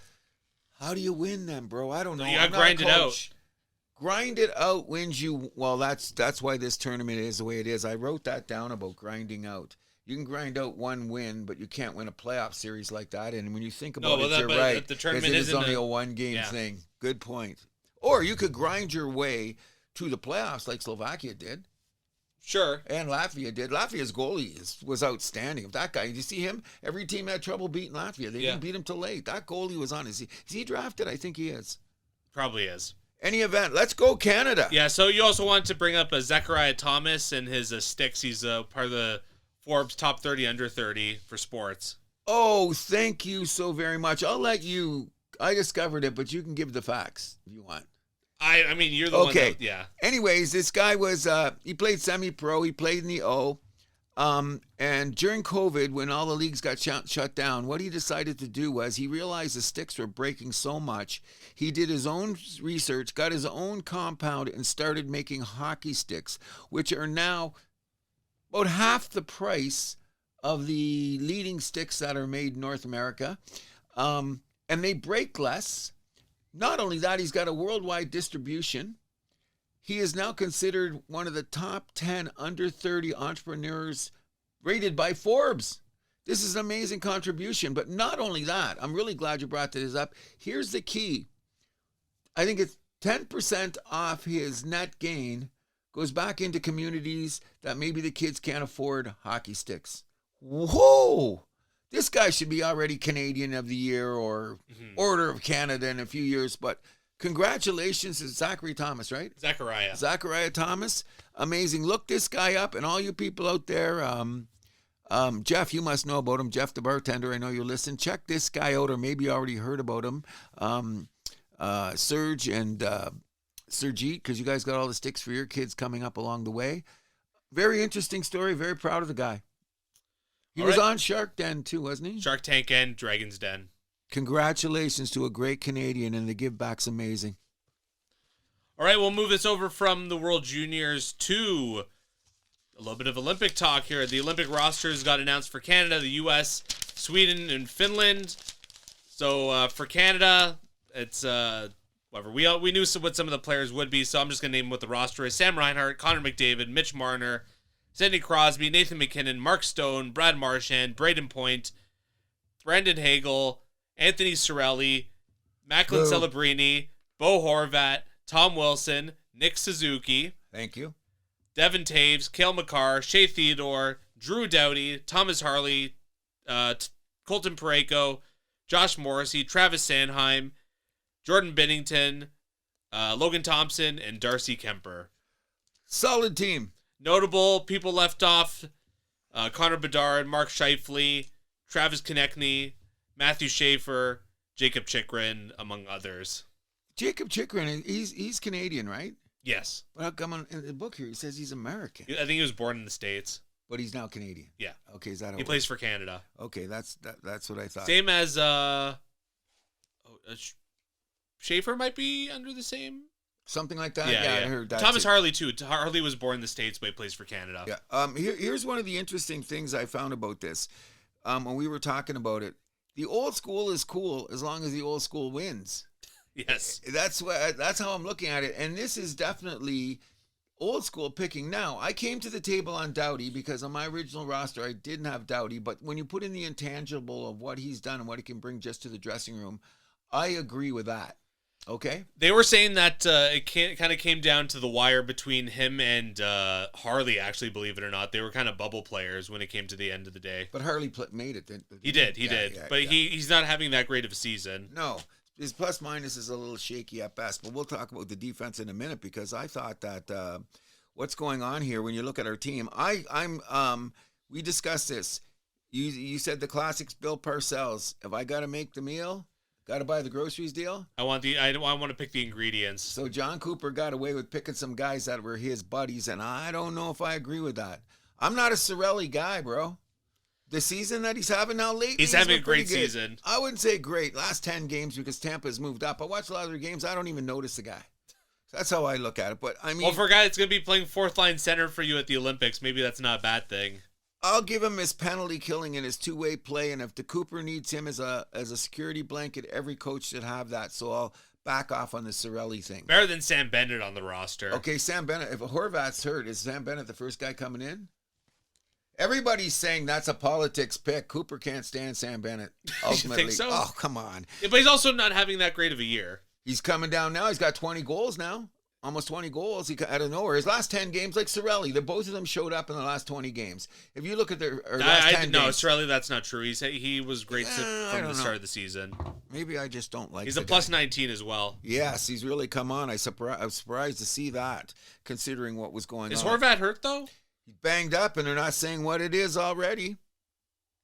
But they named him to the team, which is a good sign. Because other guys that are banged up, Seth Jarvis and Bedard.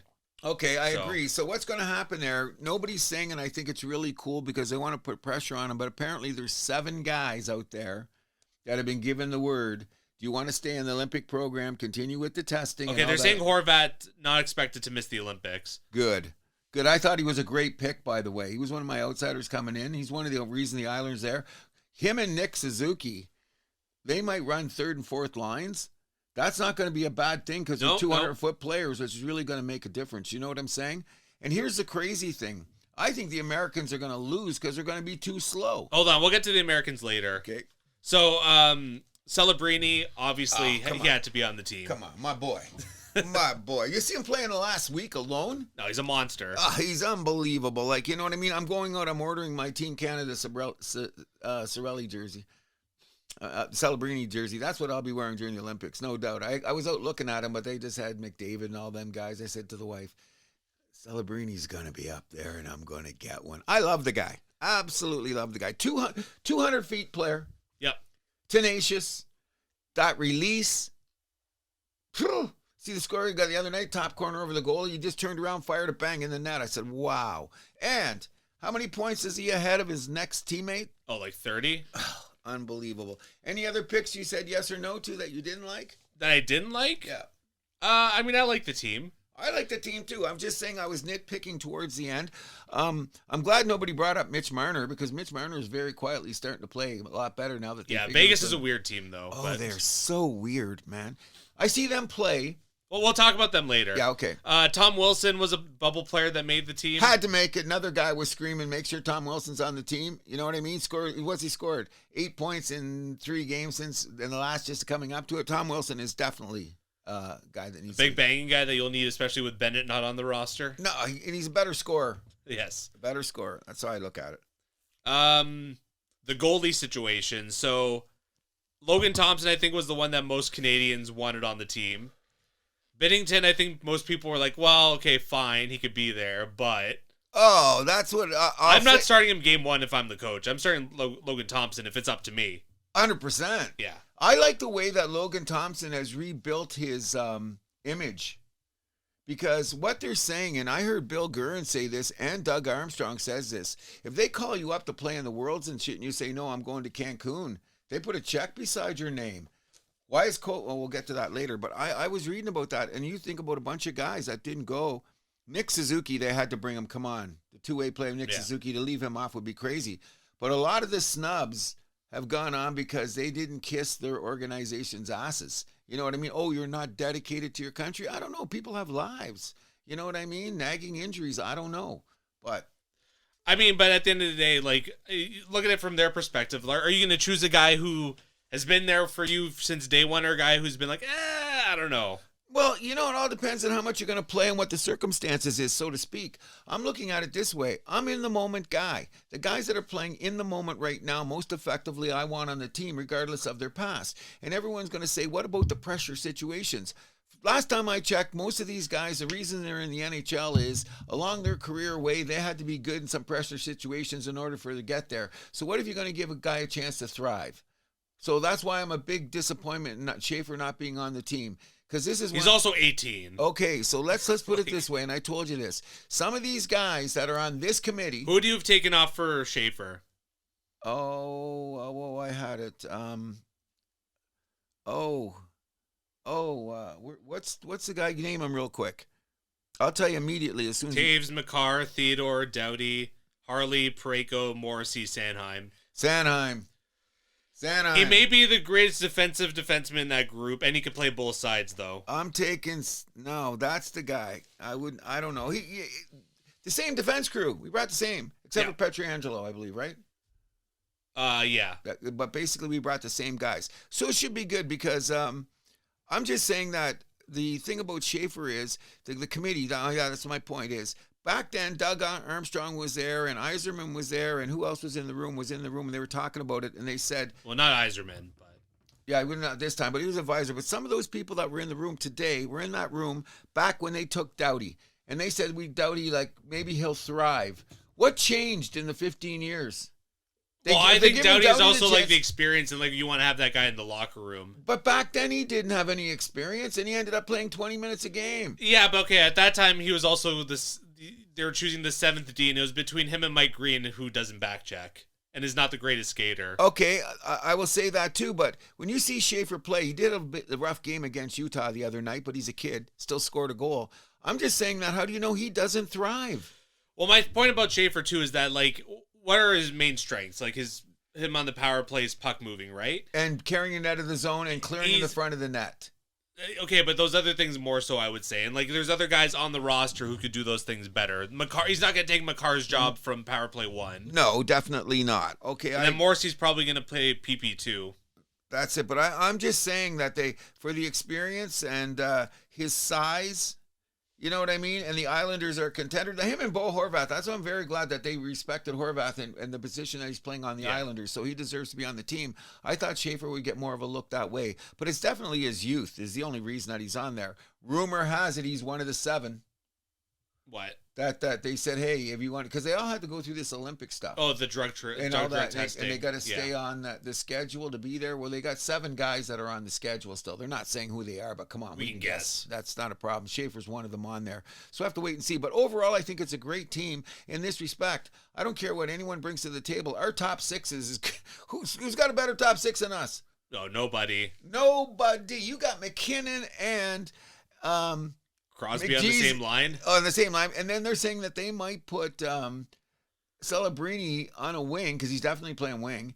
on a wing. You don't think he's fourth line center? No, I say they say they're going to put him on the wing with. Celebrini. Oh, I thought you said Cirelli. Never mind. I thought you meant Cirelli. Oh no, Cirelli. No, Celebrini will be playing wing. Yeah. And they say they might put him on a wing with McDavid. Why not? I would try that. Oh, I would in a minute. And I like the other line where they said, what if they put Suzuki out there with Tom Wilson and who's the other big winger? I'm going, that would be a crazy line. Hagel? Yeah, I mean, was it Hagel? Is he the big boy? He'd be good on there too, because now they got to figure out where guys like Marner going to fit in. Where's Reinhardt going to play? Well, I would start Marner with McDavid because that's how you ended the last tournament. Yeah, and they finally got a little chemistry. Who goes on the other wing then? Put Celebrini there. That's what I'm thinking. You know what I mean? Imagine that line coming after you just had to face McKinnon, Crosby, and whoever. Yeah. Well, we have like a couple months to discuss line combinations. Okay, so we'll stop it at that. We decided to have a little fun and make a Canada B team. Okay. Do you have yours ready? I want to go first. Okay. Okay, so we'll start with the goalies. I took Wedgwood, Blackwood. Yeah. And I'm taking Greaves from Columbus Blue Jacket. Okay. Yeah, Columbus Blue Jackets. Yeah, Jack Greaves. Yeah, I did Jake Allen. I took Blackwood and Wedgwood. Yeah. My third goalie, I'm different than you. Who was that? Who'd you take? I ended up taking Jake Allen. Oh, you did? Yeah. Look at I got Allen and Greaves there because I didn't know. But Allen, with his experience, I probably his name went first. I think he'd be on there. Okay, you want me to give you my defenseman? Sure. Noah Dobson. Yeah, I have him. Matt Schaefer. Yep. Jacob Chikrin. Yep. Darren Radish. Ooh, I do not have him. Darren Radish. Mackenzie Weegar. Yeah, I have him. Bowen Bryan from the Buffalo. Bowen Byram. Bowen Byram. I don't have him. Okay. John Shabbat of Ottawa. Thomas Shabbat? Thomas Shabbat. Oh, really? I'm surprised. No, is that Shabbat? Yeah. Thomas Shabbat, yeah. But I had a little thing in here, and I was going to put him on, but then you're going to call me a hypocrite. But my eighth guy, I flipped a coin. I actually had three of them, but I had Matheson of the Montreal Canadiens. Letang right beside him. Letang, really? I'm looking around, and the Clark guy from the Kings was a guy that really got my attention. Yeah, my defense is a little bit different than yours. Okay. So I have Schaefer, Dobson, yep. Chikrin, Ekblad. I had Ekblad on. If you show my other sheet here, I got 15 defensemen. Ekblad was on the list, but I took him off. Okay. I wasn't sure of him. Matheson and Montour. That's right. I have Montour. That's right. I have Matheson on my team. You did have Matheson, eh? Yeah. And then I have Riley Weegar. I had Riley, but he was on my top list. Yeah. But I didn't make it. I forgot about Montour. I thought hard about Bouchard, but I could not. Oh no, I didn't either. He was on the list too, and I said I don't think so. Like I wish. Where's that? I should show you my scrap paper right here. It's right. There's my list of defensemen, and I cut them down. Oh wow! I had that, and how did I miss Montour? He would have been on there. I must have been smoking weed at that time. Anyways, let's get to my forwards. You're gonna know them all. Wyatt Johnson. Yep. Bedard. Yep.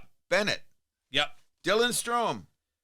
I do not have Dylan Strome. Okay. He's on Canada's C team for me. Okay. Seth Jarvis. Yes. Morgan Geekie. Yes. Nazem Kadri. I thought about him. We need that grit. I got other guys with grit on my team. Let's say. I took the kid from Anaheim, Beniki Senecki. Oh, okay. I love the way he plays. I took Scheifele from the Jets. Yeah, I have him. Konecki from Philadelphia. Yep. Matthew Barzal. Barzal, yeah. Barzal of the Islanders. Dylan Gunther on Utah. And John Tavares of the Toronto Maple Leafs. That's 14? Yeah. 1, 2, 3, 4, 5, 6, 7, 8, 9, 10, 11, 12, 13. 13. Am I missing somebody? Yeah, you're missing a guy. Where's my other sheet there? Where's my... I forgot to put him down. Where did I put my scrap sheet? I'll read you mine. Okay, go ahead. So I got Mark Scheifele. Yep. Connor Bedard. Yep. Zach Hyman. Yep. Morgan Geekie. Yep. John Tavares. Yep. Travis Konecny. Yep. Carter Verhaeghe. Yep. Sam Bennett. Yep. Seth Jarvis. Mm-hmm. Ryan Nugent-Hopkins. He's your 14. He's my 14. Robert Thomas. Oh, he was huge. I was trying to pick between him and the guy from Anaheim. Oh, okay. I was down. I like him a lot. Matthew Barzal. Yeah. Wyatt Johnston, Yep. and Ryan O'Reilly. I had him on there. Oh, someone's trying to reach you. Was that my phone? Where's your phone?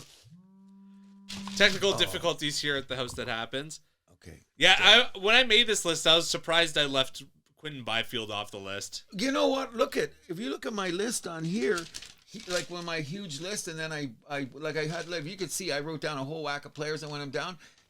I had him on my list too, but if you look at his numbers, and I've seen him play, he's not having a good year. No, he's not at all. Like he might get there the next time, but he was like on my when I put down about 20 guys. I forgot I had Ryder Nugent Hopkins on my thing. I can't believe I didn't write him down here because he'd be like the second line center maybe, or definitely on the wing. He's having a great season. Yeah, he's having a really good season. But that's an interesting way to look at it. You didn't have Nazem Kadri? He was on my next. He was on the same line as Byfield. Okay, just outside. And not only that, I had Riley on my list too. I thought about him because he's a solid player, which just tells you the depth of Canada. Yeah, you know what I mean. For me, it came down to him, Uyghur, and Bouchard for the final 2 spots. Yep. I like Uyghur a lot though. He's got that intangible. And he can play both sides. There you go. But I couldn't put Bouchard. No. I seen him deliver pizzas the other night in the Edmonton game, and who'd they lose to the other night? 5-2 at home to somebody. Was it Buffalo? Boston, yeah. Oh, New Year's Eve, that was brutal. Oh, to see Bouchard, that's why he's not on Team Canada. Oh, rough night for him. So Team USA announced their roster as well. They did that during the Today Show. So I was proud that I got 24 of the 25 selections right. The only player I was off by was I said Adam Fox was going to be on the team. Oh, no. Shocking considering his coach is the coach of Team USA. Do you see Adam Fox play? He's not the Adam Fox of old. He's slowed down. Understandable, but could this turn into like a Martin St. Louis situation? Ooh. Where he's like, I didn't make your team, like, get me the fuck out of here. Oh, that's whispered already. Got whispered. But he's not playing the way that Adam Fox has been playing in the past. I think he's the fair enough. I think the Americans, okay, tell me to go through the team and then I'll tell you my opinion. Yeah, so already named to the team were Austin Matthews, Jack Eichel, Matthew and Brady Tkachuk, Quinn Hughes and Charlie McAvoy. And then now it's official. Jack Hughes, Jake Gensel, Kyle Connor, JT Miller, Vincent Trocheck, Matthew Boldy, Dylan Larkin, Clayton Keller, Brock Nelson, Tage Thompson, Zach Werenski, Brock Faber, Jacob Slavin, Seth Jones, Jake Sanderson, Noah Hannafin, and then Annette Connor Hellebuck, Jake Ottinger, Jeremy Swayman. Yeah, that sounded reasonable. Now, I'm going to tell you where the Americans are making their mistake. Okay, look who they left off the team. Jason Robertson? Cole Caulfield. Well, hold on. Jason Robertson, that one. Remember Four Nations, we heard a story where someone's reaction to not being on the team was so horrible, they're like, we're not having you on the team again. We thought at the time it was Tage Thompson. I'm starting to think more and more that that's Jason Robertson. Okay, I'm not going to argue with that because it's one of the two. Well, Tage Thompson made the team now, so he got a shut and he was on the World Championships team, and he scored the winner there, and blah blah blah. So that was pretty obvious there it wasn't him. It's starting to look like it's Jason Robertson now, though. I'll put my 2 cents in. Bill Gurn's building a freaking monkey team. There's not one guy I think there's one guy that was just Jack Hughes is under 6 feet on the team. Is Clayton Keller not under 6 foot? 5'11", but he's 220, okay. I think, because I was looking at their numbers in it. They have built just a big ass team. Look at the defense. That's what I heard. They're doubling down on where they came from, Four Nations. Yeah, because they're like, we lost by 1 goal and we were a goalie. That's their kind of their whole mindset. Yeah, but we're going to be bigger. We're going to be tougher. Oh, yeah, exactly. Guess what? Where's your speed? They got some speed. But, they got a lot of speed. But I don't know. I think they're built, like, when it comes down to it, I like the way that we're going to, I'm going to say Sweden's going to give them a hard time. I don't know about that.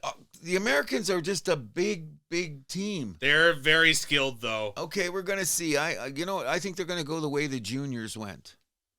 I don't know. I'm looking at this lineup. It's going to be, they're going to be Canada's toughest test. Oh, on paper. But let's see everybody play. Okay. We won't go in there. Look, at Americans are considered going for their 3rd in a row. Everybody said that's the team World to Juniors? beat for the World. Yeah, that's World different. Juniors, that's different. Yeah. That is different. In any event, I think the Americans are going to be very, very formidable. There's no doubt about that. But I was very surprised that a lot of skill. Who else is missing on there? There's about 5 guys that are very skilled, that are having very good seasons for the Americans. Caulfield. Lane Hudson. I forget who else, but when you look at all of these guys, they're 5'10" and under 200 pounds, including Jason Robertson. And all those little guys got pushed over there, which I thought, wouldn't you like to have Cole Caulfield maybe freelancing with Austin Matthews a couple times? I wouldn't have had Cole Caulfield on the team. Why? There's better players. You think all of those forwards are better than Caulfield and the season that he's having in the position Montreal In terms has? of team building, yeah. I don't know. He's a game breaker. You know how many games this year he's come up with a big goal in the middle of a mess? Look at that Florida game the other night. Not the Carolina game the other night. Carolina just tried to chop us down. Like, it got ugly. There's other guys that are game. Like, who are you going to take off? Name some guys. Matthew and Brady Tkachuk. Austin Matthews. I'd take Brady off. That's because of bias. Okay. Matthews, Eichel, Jack Hughes, Gensel, Kyle Connor, Boldy. He's as good as those guys. He's as good as Boldy. No way. Come on. No, Boldy's like on the brink of being a superstar. Caulfield might be on the maybe a superstar. Okay, Boldy's good, but okay. Boldy's very good. I like him. I like him a lot. I thought he was Canadian earlier in the year. And then like what we got guys like these are all like guys that are like more Dylan like Larkin or Caulfield. Oh, Larkin can play center though. Okay. And then like JT Miller, Trocheck, Nelson, those are guys that you want like as your fourth liners, your bangers. Caulfield can't do that. Tage Thompson. Oh no, Tage Thompson got on the team. I thought he should have been on the Four Nations team. Yeah, personally, exactly. But I don't know. I think I find the way he shoots, the way he skates, and he plays against Giants every night. So therefore, I thought he was on a mission. I understand why Lane Hudson's not on the team. Yeah, I understand that. I'm not so sure he'd even be on a Team USA B team. Oh yeah, he would. Come on. Ahead of Luke Hughes, Jackson Lacombe, McDonough, and Brady Shea. Luke Hughes didn't make the team, eh? Yeah, I'm saying he'd be on my B team. Yeah, I thought Luke Hughes should have made the team this year. No. He's not passing Quinn Hughes, Werenski, Slavin, or Sanderson, or Hannafin. Well, those are all the lefties he'd have to pass. That's true, too. I just like the way he plays hockey. 4 years' time, he'll be there. Maybe even the next World Cup, the next NHL organized one. Possibly. Team Sweden, it was mostly par for the course. Oliver Ekman-Larsson got named to the team, which I was a little bit surprised about, but I'm happy for him. You know what? When we get the Leaf report, we'll talk about him. And both Minnesota goalies made it for Team Sweden. Yes, no doubt. Other than that, wasn't too many. Oh, your boy, Pontus Holmberg made Team Sweden. I saw that and I laughed immediately. I thought of you. Thank you, because I went, what? Huh? You're kidding me. What are you going to do? I'm not a general manager. They are. I mean, it's also Sweden doesn't have as big of a player pool as we do. Their top end, though. Their top six is pretty good. Oh, agreed. Their top six is pretty good. And they're going to fly. At center, they're lacking a little bit, but they're going to fly. That's what they're going to do. They're going to try to skate you off the ice. You know what I mean? They're going to want to win 6-5 games. And your boy Kapanen made Team Finland. Yes, he did, and as well he should. You know what I mean? He's a good rookie. I think he's going to be a 30-goal scorer one day. You think so? Oh, yeah. And of course, my buddy Javlonsky, he's playing for... yeah, he was already named to the team in the summer. Yeah. Your favorite, naming the 6 players in the summer. Yeah, it's insane. There's been big arguments about that, eh? Oh, sure. Like, about it. But here's the thing. It's all marketing. Like, you go into the stores, like at Christmas time, and you were doing around shopping, all 6 Canadian guys that were named. Yeah, you can find those jerseys. You can find those jerseys. Yeah. I saw 4 of the American ones, you know, like Hughes, Matthews, Kachucks. I seen those on the American ones. So it's all marketing is the way it is. But we'll have to wait and see. We're only 6 weeks away, guys. I know. It's getting close. Yes, it is. We're going to move it over to the NHL in our newest edition of the Power Rankings. Okay. Here we go. Go first. At number 5, they're a team that I got no love for, but you got to respect them. It's the Tampa Bay Lightning. Uh-huh. Number 4, and my top 4 is the same as it's been basically since we started these. Number 4, Carolina. Number 3, Minnesota. Number 2, Dallas. Number 1, Colorado. Edmonton was my number 5 last week. They are off the list. Okay. So, after a horrible week. Okay, so I'm going to take those. I got 4 out of your 5 teams, okay? But I'm going to put Edmonton in there. You're going to keep Edmonton. I'm going to keep Edmonton in there because you know what? You know who I'm taking out? Carolina. Ooh. Something about that team looks funny. Now, they got that kid goaltender because they have a lot of goaltending problems, that Boosie guy. Yeah. He's really amped them up. I don't know if Carolina's got enough scoring to do it. Now, it got a little wide open the other night. Well, don't forget they're missing Jarvis. Okay, that's a huge difference. But to me, when you look at their line, they're solid as a rock, especially on the back end. Okay, they're very, very solid. They play that their system is great, but they don't have a lot of pull the trigger guys. And once it gets wide open, they're in trouble. Like Montreal gave up 4 goals in no time because Montreal. One of the problems with the Habs, we'll talk about in a minute, is that we get too wide open. But once we got down and all the hacking and banging and like Carolina was just trying to kill our guys. Like there was some shots out there. I'm going, come on. But to our play credit, Rod Brindamore hockey. Oh, exactly. Let's go beat the kids. Yeah. You know what I mean? But Montreal's not a soft team, but I'm not going to get there yet. We're talking about the Carolina situation, why they're not in there. Something tells me that they could. I was high on them. Remember earlier in the year, I was really high on them, but I watched the last few of their games and they seem to lose the games in the third period when they need that breakout guy to get the goal. They're front runners. Yeah. Is what they are. They're big time front runners.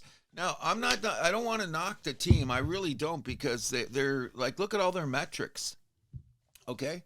They're solid. I think they're top 5 in goals against average. They've got a plus goal differential, which is hard to find in the NHL this year, which is really, really weird. And they're in the top of their division. Oh, yeah. So that all those things that are saying they're a good team. So I like your rankings. I think the only difference is, like I said, I'll take Edmonton, even though Edmonton had that weird game the other night. I just think that. So you got Tampa Bay in there as well? Yeah. Okay. Oh, yeah. Definitely. Those are Tampa Bay. You got to give them credit. Where are they coming from, eh? I told you, besides that first 7 games of the season, they've been solid. They've been unbelievable. Their goal differential's insane, too. Like, they're exactly. like, what, plus 28? I think one of the highest in the league. Yeah, plus 28, one of the highest in the league. They're experienced. They got the goaltending. They got their defense is solid. And you know what? I think they have one of the biggest defenses in the league, too, don't they? Yes, they do. Size-wise with all their guys. Same with Edmund, McDonough, Moser. Yep. Big boys. There. Okay, now that we're at power rankings, let's do my favorite thing of the week. Leaf reports. The Leaf Report. So the Leafs lost to the Red Wings 3-2 in overtime on Saturday, but they come back to beat the Devils 4-0 on the 30th. Matthews came back for a New Year's Day game against Winnipeg, where they mounted the comeback from 4-1 down in the second. They win it 6-5. Matthews with the hat trick, including the winner late in the third. And Troy Stetcher with the tying goal in that one as well. Yes, nice goal, too. Nice goal. Now, here's what I'm going to say. To all the Leaf media, fans, cousins, grandmothers, bus drivers, and delivery boys, the Toronto Maple Leafs are only 2 points out of a wild card right now, people. What do you guys? No, is it 2 points? Only 2 points out of a wild card.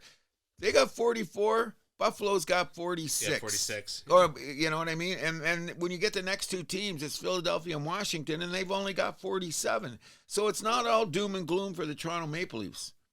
No, I mean, the Eastern Conference is still wide open. The only team that's really falling out right now is Columbus. Oh, no, I think they're dead and gone. It's too bad about them because they look like they were going to try to battle to be in there. But it's crazy, though, because you look at the Atlantic Division standings. A couple weeks ago, it looked like Boston and Ottawa were going to be okay. Now, all of a sudden, Ottawa's dead last in the division and Boston's second last. Boston's fell off the cliff. How did this happen? I don't know. 3-5-2 in their last 10. That's insane. But Ottawa's picked it up lately. Because they're 6-3-1 in their last 10, but before that, their streak goes there. But I heard a guy, Bruce Boudreau, said this best.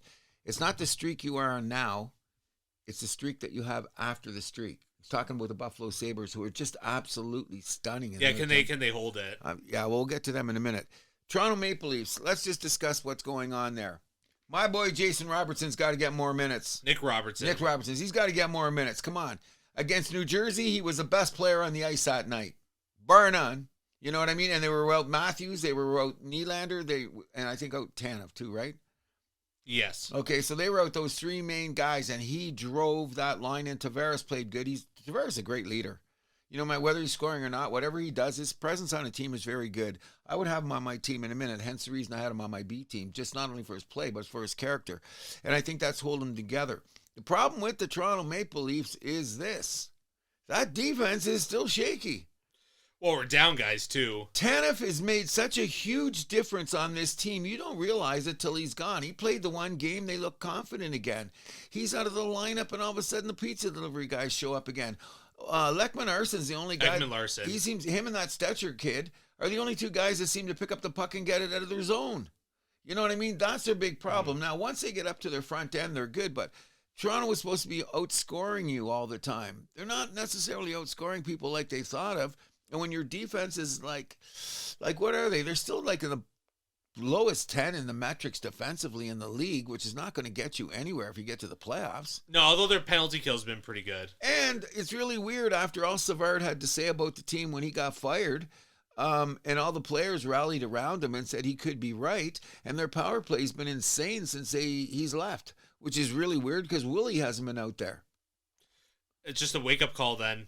Whatever it is, I don't know, but I'm going to tell you one thing, because I'm always not the biggest Berube guy in the way he wants to play hockey, but if you've noticed in Toronto in the last few games, he's let the reins off a bit, where they're just flying through the center. They're not playing that chip and dumps kind of system. Like they let Matthews be Matthews. They let Robertson be Robertson. You know what I mean? The Roy line's looking good when they're playing together. Bobby McMahon's looking much better because he can freelance.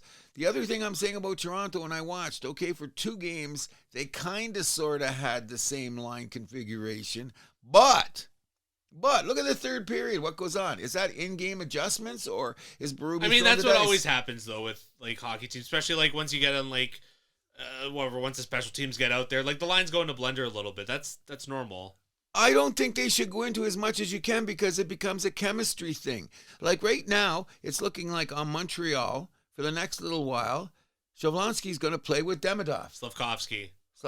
I never say his name, man. I love the guy. I got to get his jersey. He's starting to play. I'm not going to say your line about him when he was about to be drafted. Oh, okay. Shh. Okay. In any event, he's there with Demidov. And Suzuki's always there with Caulfield. Yeah. Okay, that's the whoever playing on the line. Now that guy they got from that Terry. Well, I would say the Leafs, like in terms of that, like they keep it pretty consistent with pairs. Sorta, because they got they're keeping Nyes and Matthews together. And then generally it's Nylander and Tavares. And but the Nylander hasn't been there. But they make those little lines like Robertson, McMahon, and whoever. I think the best thing that happened to Michelli is they put this guy in the press box for so long because he's been shot out of a cannon since he's come back. He scored a beautiful goal the other night. Where was that guy the first 10 games? Learning to become a Maple Leaf? Yeah. There's a lot to do with that, learning to become a Maple Leaf, because Roy's looking better and Joshua's looking better. They're big boys. They're crashing the net. They're going in there. Before they always didn't. I'm not going to say they looked tentative, but they look tentative. Oh, Joshua, especially early on, I thought did not look great. I don't know, last like 20 games or so though, he's been very consistent. And both ends of the rink. And he's got goal scoring touch. Yes, he does. But who's his consistent center? He plays with Roy. They're always on the third line together. I think they should keep. Yeah, who they put in the other side? Bobby McMahon. That depends. Like McMahon kind of goes back and forth between the second and third line. Depends on the mood of the game. I noticed that, but he fits in well with Tavares too. I find he does. You know, because he's a faster guy. I'm not saying that Tavares isn't that fast, which he isn't, but positionally, I don't think there's many forwards in the league that know their position as well as John Tavares. Like where he positions him on the ice on both ends.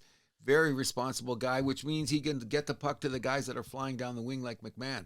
I think that Toronto is going to turn it around, in my honest opinion. I mean, I think they're going to make the playoffs. I think they can very well. But the top 3 in the division are starting to pull away. The Detroit, Tampa Bay, Montreal. Detroit and Montreal are like 3-game losing streaks from Boston. Where was Boston a month ago? This is an insane season, bro. Except for Columbus. But they're starting to build a gap. Okay, well, I see a 4-point gap between 3rd and 4th between Montreal and Buffalo. Okay, but Buffalo's just won 10 in a row, and they've got a game in hand. That's not going to last forever, though. No, I agree there. Toronto's got the biggest thing about Toronto, and this is what we talk about. They still have they're even. They don't have a plus on a goal differential. But look at my guys in Montreal. We just went over this week. Yeah, you're plus 1. Yeah, Red Wings are -4 still. Is their goaltending going to hold up?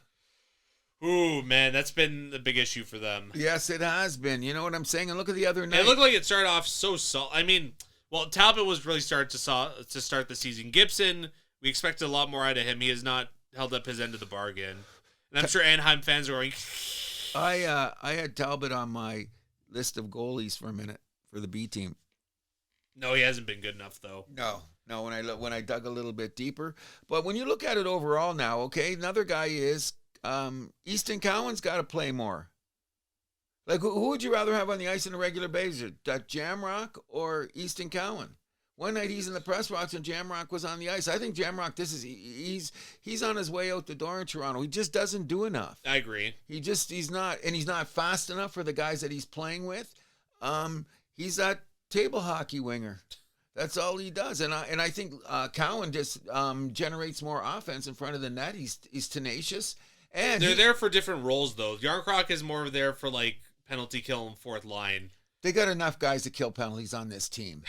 You know what I mean? I would the way that they're trying to score, I'm keeping Easton Cowan in because I'm going to take the chance that he's going to score more than Jamrock. You know what I mean? Even though didn't he score a goal the other night or last week? He's got a few goals on the season. But he's got more goals than Cowan, to be fair. But he gets more ice time and more playing time, which I don't understand about Berube. That's not true. Oh, look at it. I am looking at the numbers. He's played less games and he has less average ice time. Does he really? Yeah. Then they got Cowan on the fourth line too much. My thing with Berube is I don't know, like, in my opinion, the way that Berube builds a team, Jamrock's more his type of Yarncroc. He's more of a Berube type guy than a Cowan or a Robertson. That's what I see into it. And when they go to the press box, I go, oh, okay, Berube's, maybe he's trying to put a fire in. Because I think that's what it is. And Michelli's not really a Berube guy. The way he is, but he's really played well. But the way how he came right back in the lineup when Steve Sullivan was hired, I think he's a Steve Sullivan guy. Oh, he's like, see when he's come back, he's got more thing to it. And the number one thing about the Toronto Maple Leafs, and I've been saying this all year, people, is pace of the game. Something's gone on in the NHL this year where the pace is crazy. If you don't have pace, now that could change in the playoffs where everybody goes down to the grind mode. Yeah. Perhaps. But I mean, if you're not coming out of the box flying, like a lot of teams are down 2 or 3-0. The other night, Nashville, they came out and were skating in sand. They were down 3-0, like no thing at all. I cannot express enough that this week when I seen that Florida Montreal game, that's the pace. That's the game of the year for me, just because the way it's played.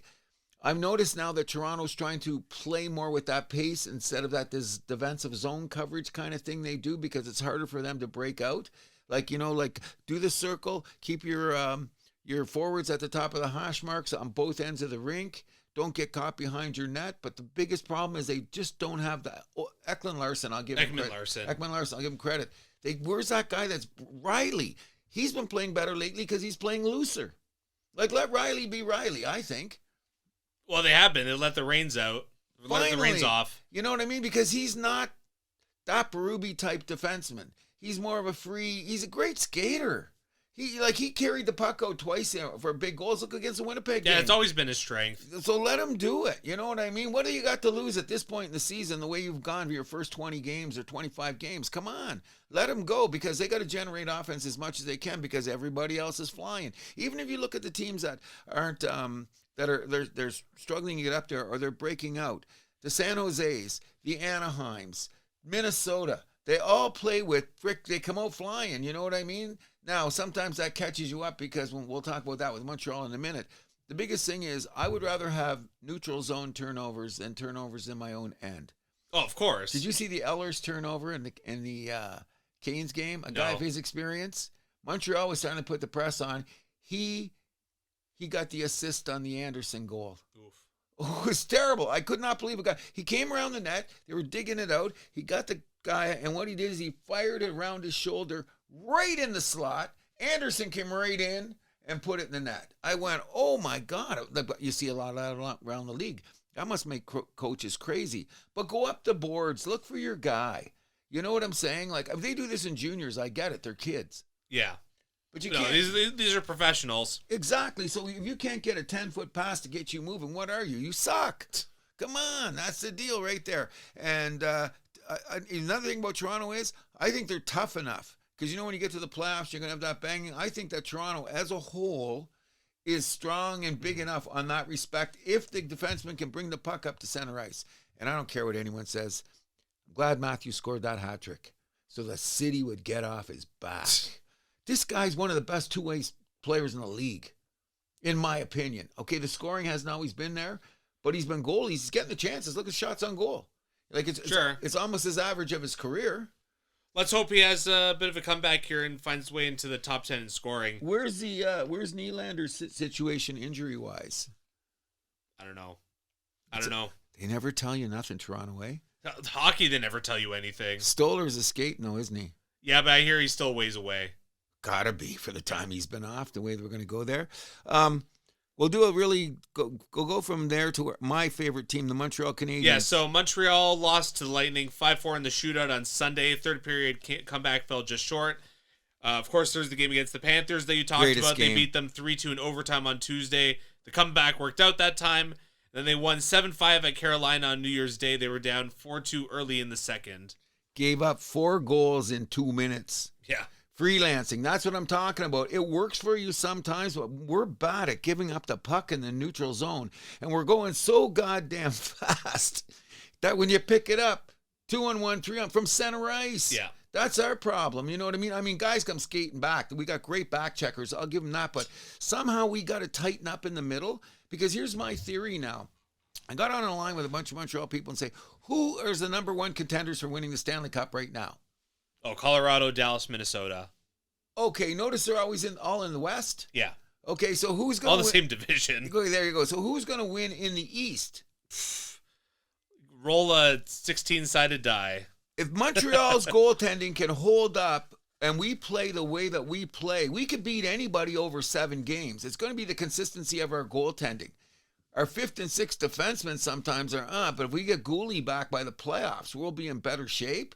But any 12 forwards will roll out there. We're pretty damn good. And Matheson, I used to kick the shit out of him on a regular basis. He's had a resurgence. Yeah, well, it's a contract year. He already got signed. Oh, yeah, well, there you go. He's already signed. Is he going to be like this again next year, though? He better be if we sign for the money. But has he not looked as better than you've seen him in years? Like, he's been great. You guys need to add another forward, though, too. In what respect? Like a scorer. I just think that we should give St. Louis gives too much time to some of the guys that are supposed to score. When we get the checks the hell out of them, we get in trouble a bit.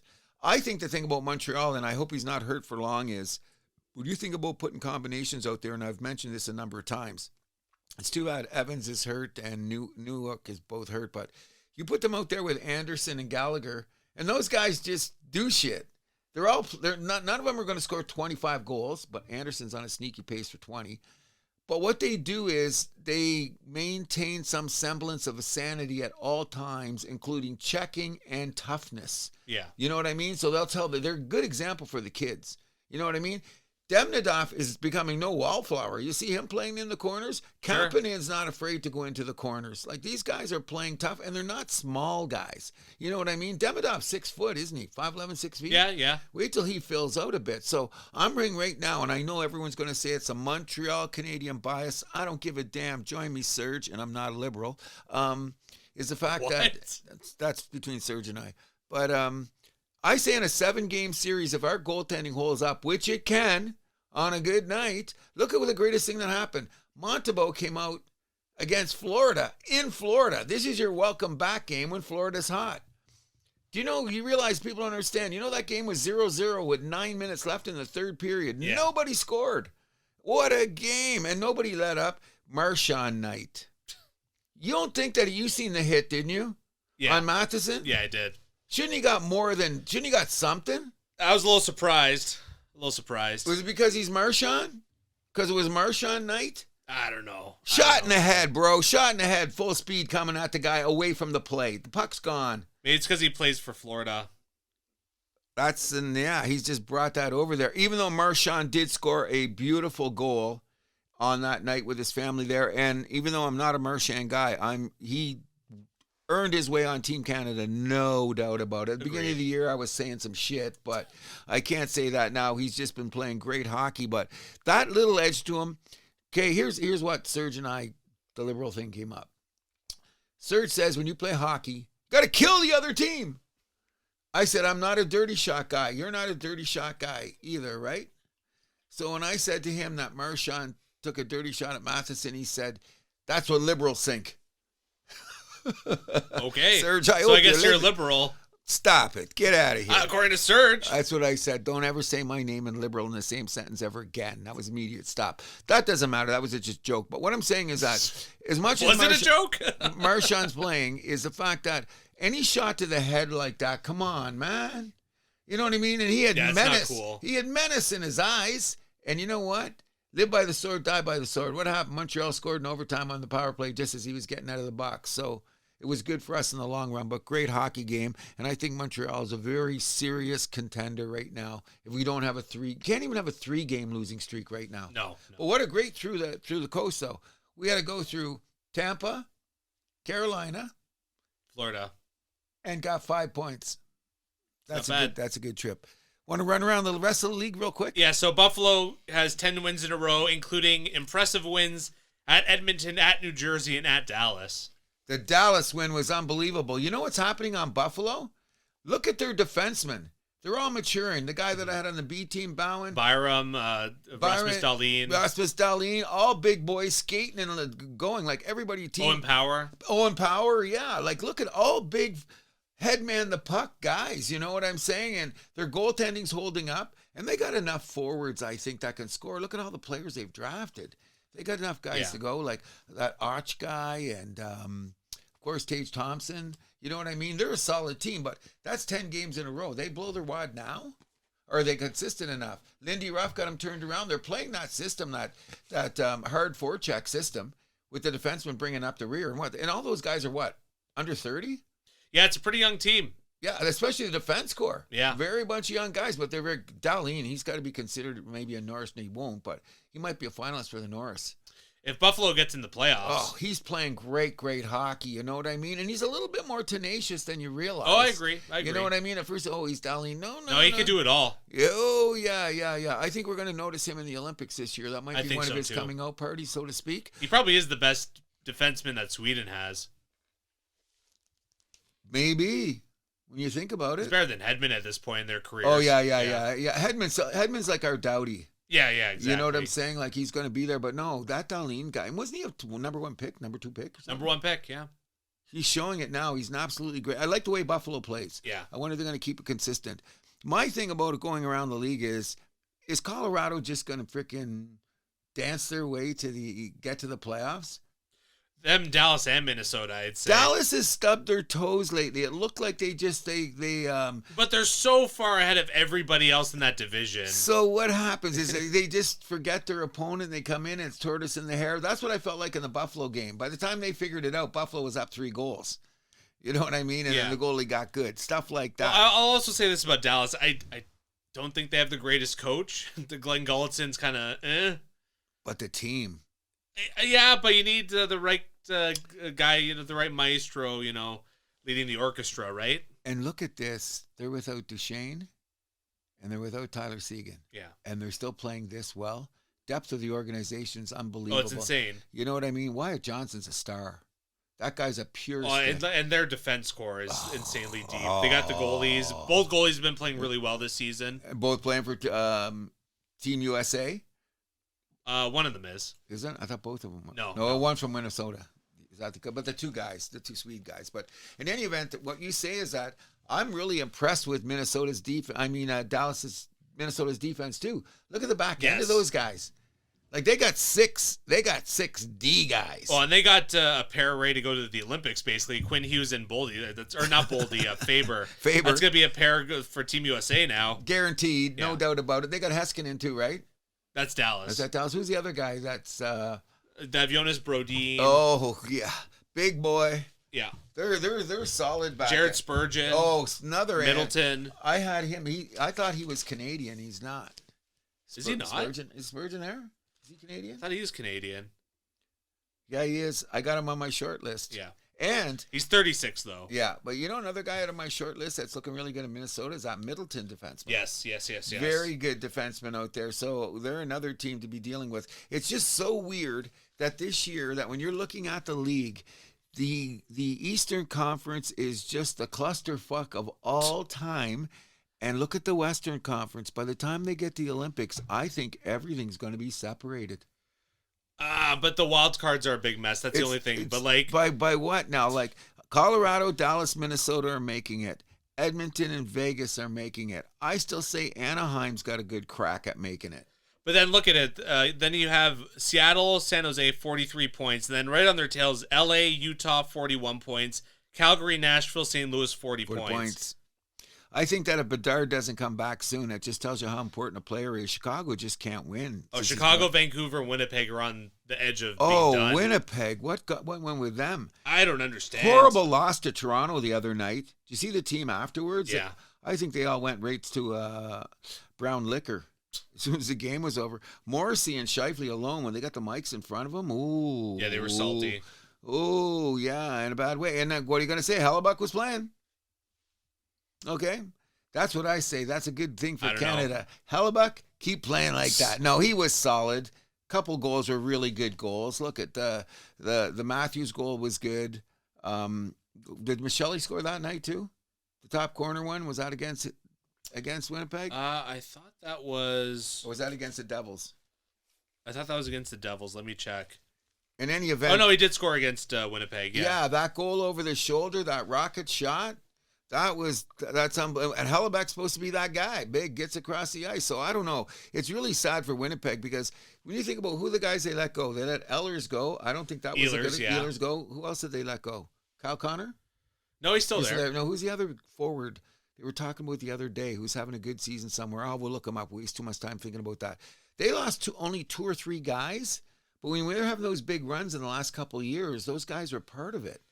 I'm surprised they fell back this much, though. Oh, biggest disappointment in the league? From first to worst in the league. That's insane. Are they the biggest disappointment in the league this year? Oh, hands down. Hands down. Number 2, Toronto?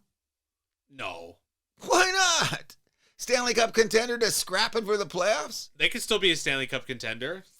40 games to go, bro. Yeah. 40 games to go. Anything's possible. That's why I say around the city. East is still so tight. Oh, my God. You know what? Every game the Habs play, I'm scared. And look at you guys, okay? Let's just look at the situation here, okay? The New York Islanders do have 48 points, and they look pretty damn good, right? But everybody's chasing them. They got Toronto today. It's starting to be like you can't waste these games anymore. No, of course not. You know what I mean? So the win there pushes Islanders back and gets Toronto up. So what I've been doing now as a scoreboard watcher, I'm like that guy in the commercial that does the bad fan betting. Okay. I'm that guy. Because depending on what night and who's playing, and I look at the standings, I want Utah to win tonight. You know what I mean? I've been doing a lot. I've been doing Buffalo a lot lately. Yeah, Buffalo. Good night for Buffalo to win. Okay, Buffalo, you can slow down now. You've had enough wins. But I do that just because when you're a fan, and I'm Michael Irvin-ish about my Montreal Canadiens, you start looking at it when it's this tight because every game is freaking so close. You know what I mean? Like 3-game losing streak. Where could we be? We lose 6 points. Where are we? Out of the wild card. Yep. That's the season. It's just insane. But I'll tell you this, and when we go to our NBA report, well, I'll make a comparison, is that it just makes for great hockey. You know what I mean? I rarely see, okay, what happened to Boston and Edmonton the other night? Boston and Edmonton, what happened? Like they just went in there and slapped them in their house. Like that doesn't happen to Vegas. Who did they get bitch slapped by? Edmonton has those weird fallback games, though. Vegas is a little weird, though, lately, don't you think? All season they've been a weird team. They're good, but. Yeah. They're good, but. You know what I'm saying? Look, lost 4 in a row. Yeah. And who'd they lose to? Anaheim. Okay, we got to move on to our picks. Okay, let's get the picks now because we're getting too long. Yeah. Hockey is good this year, people. All right, so this afternoon we got Pittsburgh at Detroit. I'm going to take Detroit at home. Only because they're playing back-to-backs. No, neither. What? Neither of these teams are playing back-to-backs. No, but the last game they played was like was it? Yeah, I see what you mean, the home and home, yeah. Yeah, so I think Detroit should be able to get him. That was a good hockey game, by the way. Sidney Crosby, has he found the fountain of youth, or he's just one of the greatest hockey players of all time? I think he's just one of the greatest of all time. No doubt about it. You see him in the last 6 games? Yep. Every game I notice him. But okay, I'm taking Detroit, though. Utah at New Jersey, I'm going to be on Utah. Really? Yeah. I think this is when New Jersey's got to turn it around. They can't afford to lose home games against teams like Utah. Not that Utah's shit. They're fighting for a playoff spot, too. Exactly, but on the road, like, let's look at Utah's road. New Jersey's been falling off lately, though. What's wrong with them? I know, and they're not the best Saturday night home team. you keep telling me that, and I keep taking them. Taking the Devils. Buffalo at Columbus. I'm going to take Buffalo on the road. I say this is when weird shit happens. Columbus isn't the best Saturday night home team either. But they're good on a Saturday night. They're going to be pissed that the Buckeyes lost. They're going to get the juice up, and they're going to win. This is when a team loses their losing streak, when you least expect it. So I'm taking Columbus. They also say never bet against the streak, so. Got to end sometime. Philly at Edmonton. I'm going to take Edmonton at home. Oh, yeah. Taking Edmonton. Montreal at St. Louis. I'm going to take Montreal on the road. St. Louis also coming off the back-to-back. I'm really hoping that we don't puke this up on the road. I think we got 2 more games after that on the road. I think it's like a 5 or 6 game road trip. Oh, yeah? Yeah, because we played Tampa, Florida, Carolina, St. Louis. I think we got Minnesota after that. It's a crazy road trip. Yes, it is. Tampa Bay at San Jose. I'm going to take Tampa Bay on the road. I'm taking San Jose Yeah, Saturday night and Macklin Celebrini. Winnipeg at Ottawa. I'm all over Ottawa here. Yes, definitely. Toronto at the New York Islanders. Give me the Leafs. Taking the Islanders. I knew you would. Chicago at Washington. I'm on Washington. Yes, Chicago's going nowhere. Colorado at Carolina. I'm on the Avalanche. What a game. What time is that game at? Probably at 7 o'clock. I'll have that game on. Something about Carolina is making me feel weird because I thought they were a contender earlier, and now I'm going, I'm going to take Carolina at home. Ooh, interesting. I did not have you down for that. Nashville at Calgary. I'm on Calgary. All day. Calgary's coming along. Hey, Kadri's turning out. Nashville is too, but Calgary's been very good at home. And not only that, Kadri is a good leader. Of course. You know what I mean? I miss that guy every day. Good. I'm glad to hear that. I'm glad because I know he got kicked out of town for all the wrong reasons. Yeah. But that's another story. Minnesota at the LA Kings. Give me the Wild on the road. I'm taking Minnesota to win on. Ooh, interesting. No, I'm taking the Kings to win at home on a Saturday night. I'm a Saturday night Kings guy. Something a lot. Even though their home record's garbage. They're going to do it. Boston at Vancouver. I'm on Vancouver at home. I'm taking Boston. I knew you would. I hate them. I hate them. Vancouver's done. They are definitely done. They're done. We will move this from the NHL over to soccer, where Chelsea canned their manager Enzo Maresca after a 2-4-3 run to end 2025. They're brutal soccer, eh? You thought NHL was brutal with their coaches. I thought college football was brutal on their coaches. These guys, you don't know when they're going to drop the hammer. Bang, gone. Yep. Wow. It's ridiculous. Yes. Power rankings. Right, so at number 5, they were not on my list last week. They are number 2 in Ligue 1. I got PSG. Okay. At number 4. They had a good week, haven't they? They've had a good little run. Staying at number 4, they are second in the Premier League. I got Manchester City. Staying at number 3, they are first in La Liga. I got Barcelona. Oh, yeah. At number 2, still at number 2, first in the Bundesliga. I got Bayern Munich. And still at number 1, first in the Premier Gunners! League. And undefeated in Champions League, it's Arsenal. They're my new favorites, man. I even like their colors, kind of like Montreal. Kind of. Yeah. So Real Madrid off my list. Yeah, but didn't they lose, though? They haven't been that great. Well, they were there. I'm glad to see that Man City's back on your list. They've been on my list for a while now. But there was a lot of bitching about them, but they seem to tighten up the screws along the way, haven't they? But Bayern Munich is a freaking wagon. Them and Barcelona, when you think about both those teams are wagon, they'll probably won't go off your list for the rest of the year, will they? Definitely not. They're like until then. Well, I mean, I'm probably gonna stop with the power rankings like after we get to a certain point in Champions League. But at that point. Yeah. But I expect all them to be there in the end. Yeah, like they're just Bayern Munich, German engineering. And you know what? They got the money to buy players, don't they? Oh, absolutely. But they don't always make it to the end of Champions League, though. That's for some reason, aren't they? Because they play against weak competition in their own league. I think that has a reason to do with it. Isn't one of their main owners a pharmaceutical company? That's Bayer Leverkusen. Oh, is that the one? Okay. Yeah. Okay, I thought it was them because those guys get in on everything. Go ahead, sorry. So around the leagues, Atalanta fell at home to Inter 1-0. Martinez with the winner in the dominant Inter victory. Now, I know you want to talk a little bit about that Arsenal-Aston Villa game. Oh, yeah. So Arsenal beat Aston Villa 4-1, essentially ending Aston Villa's run. Exactly. And you know what? It was close for a few minutes. Did Aston Villa go up 1-0 even? No. So It was Arsenal 1-1. Arsenal didn't score the first goal until after halftime. Yeah, I know it's close. Yeah. And then they just ran all over them. Then it went up 4-0. Yeah. Then Aston Villa got one late, but too late. It was so much fun because I don't watch enough soccer, but I love when a team attacks. And Arsenal, when they got the second, they just start running and booting. They don't give a shit. They got a couple guys that got wheels too, eh? Oh, yeah. That one guy, that one winger on the other side there, I forget his name. He's making $1 zillion. Fucking guy can run.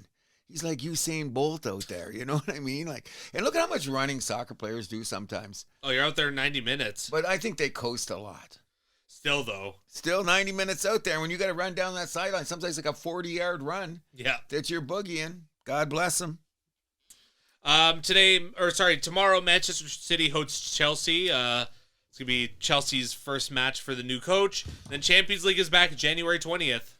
It's about time. The last couple league stage games, and then we get to the knockout round. I'm looking forward to the knockout round. That should be a lot of fun. The Pretenders are going to be gone quick. Oh, that's how it usually goes. They're going to be gone quick. I can almost when they get to the rounds, I'm going to my prediction of the Final Four. Okay. I'm paying attention about 10% more. We'll move this over to the NBA, where the Raptors signed a center, Mo Bamba. Why? Although Cruz does not think it quite solves their center problem. Not at all. Scotty Barnes with the first 2020 triple-double in Raptors history, in the 141-127 overtime win versus Golden State with R.J. Barrett back in that one. They beat the Magic 107-106 despite no 20-point scorers for the Raptors that night. Great D, though. Although they lost the Jokic-less Nuggets 106-103. What a crazy game. Jamal Murray was a champ in that. He was in Canada, close to home, and they went there. But did you see the Ingram shot at the end? Yeah. 9 out of 10 times, that's they get it. They don't like Toronto. Yeah. It was on his fingertips. How can you tell it was on his? And on every angle, it just looks so. You know what I mean? I thought they were going to give it to him, and look how long it took him to make the decision. Yeah, that's what gets me. When it takes more than 1 minute to make a decision, I go not good for Toronto.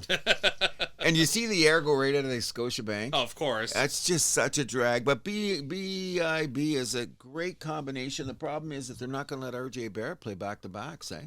Oh, really? Yeah, he didn't play. Why didn't he play against Denver? I guess, yeah. Because they play. They're not letting them. No, but that wasn't a back-to-back, though. What's that?